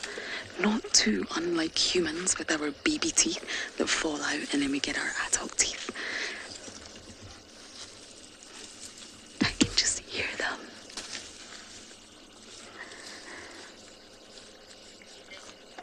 I don't think we're going to make it home for dinner anytime soon. And I am more than happy with that. I get to share this with you all.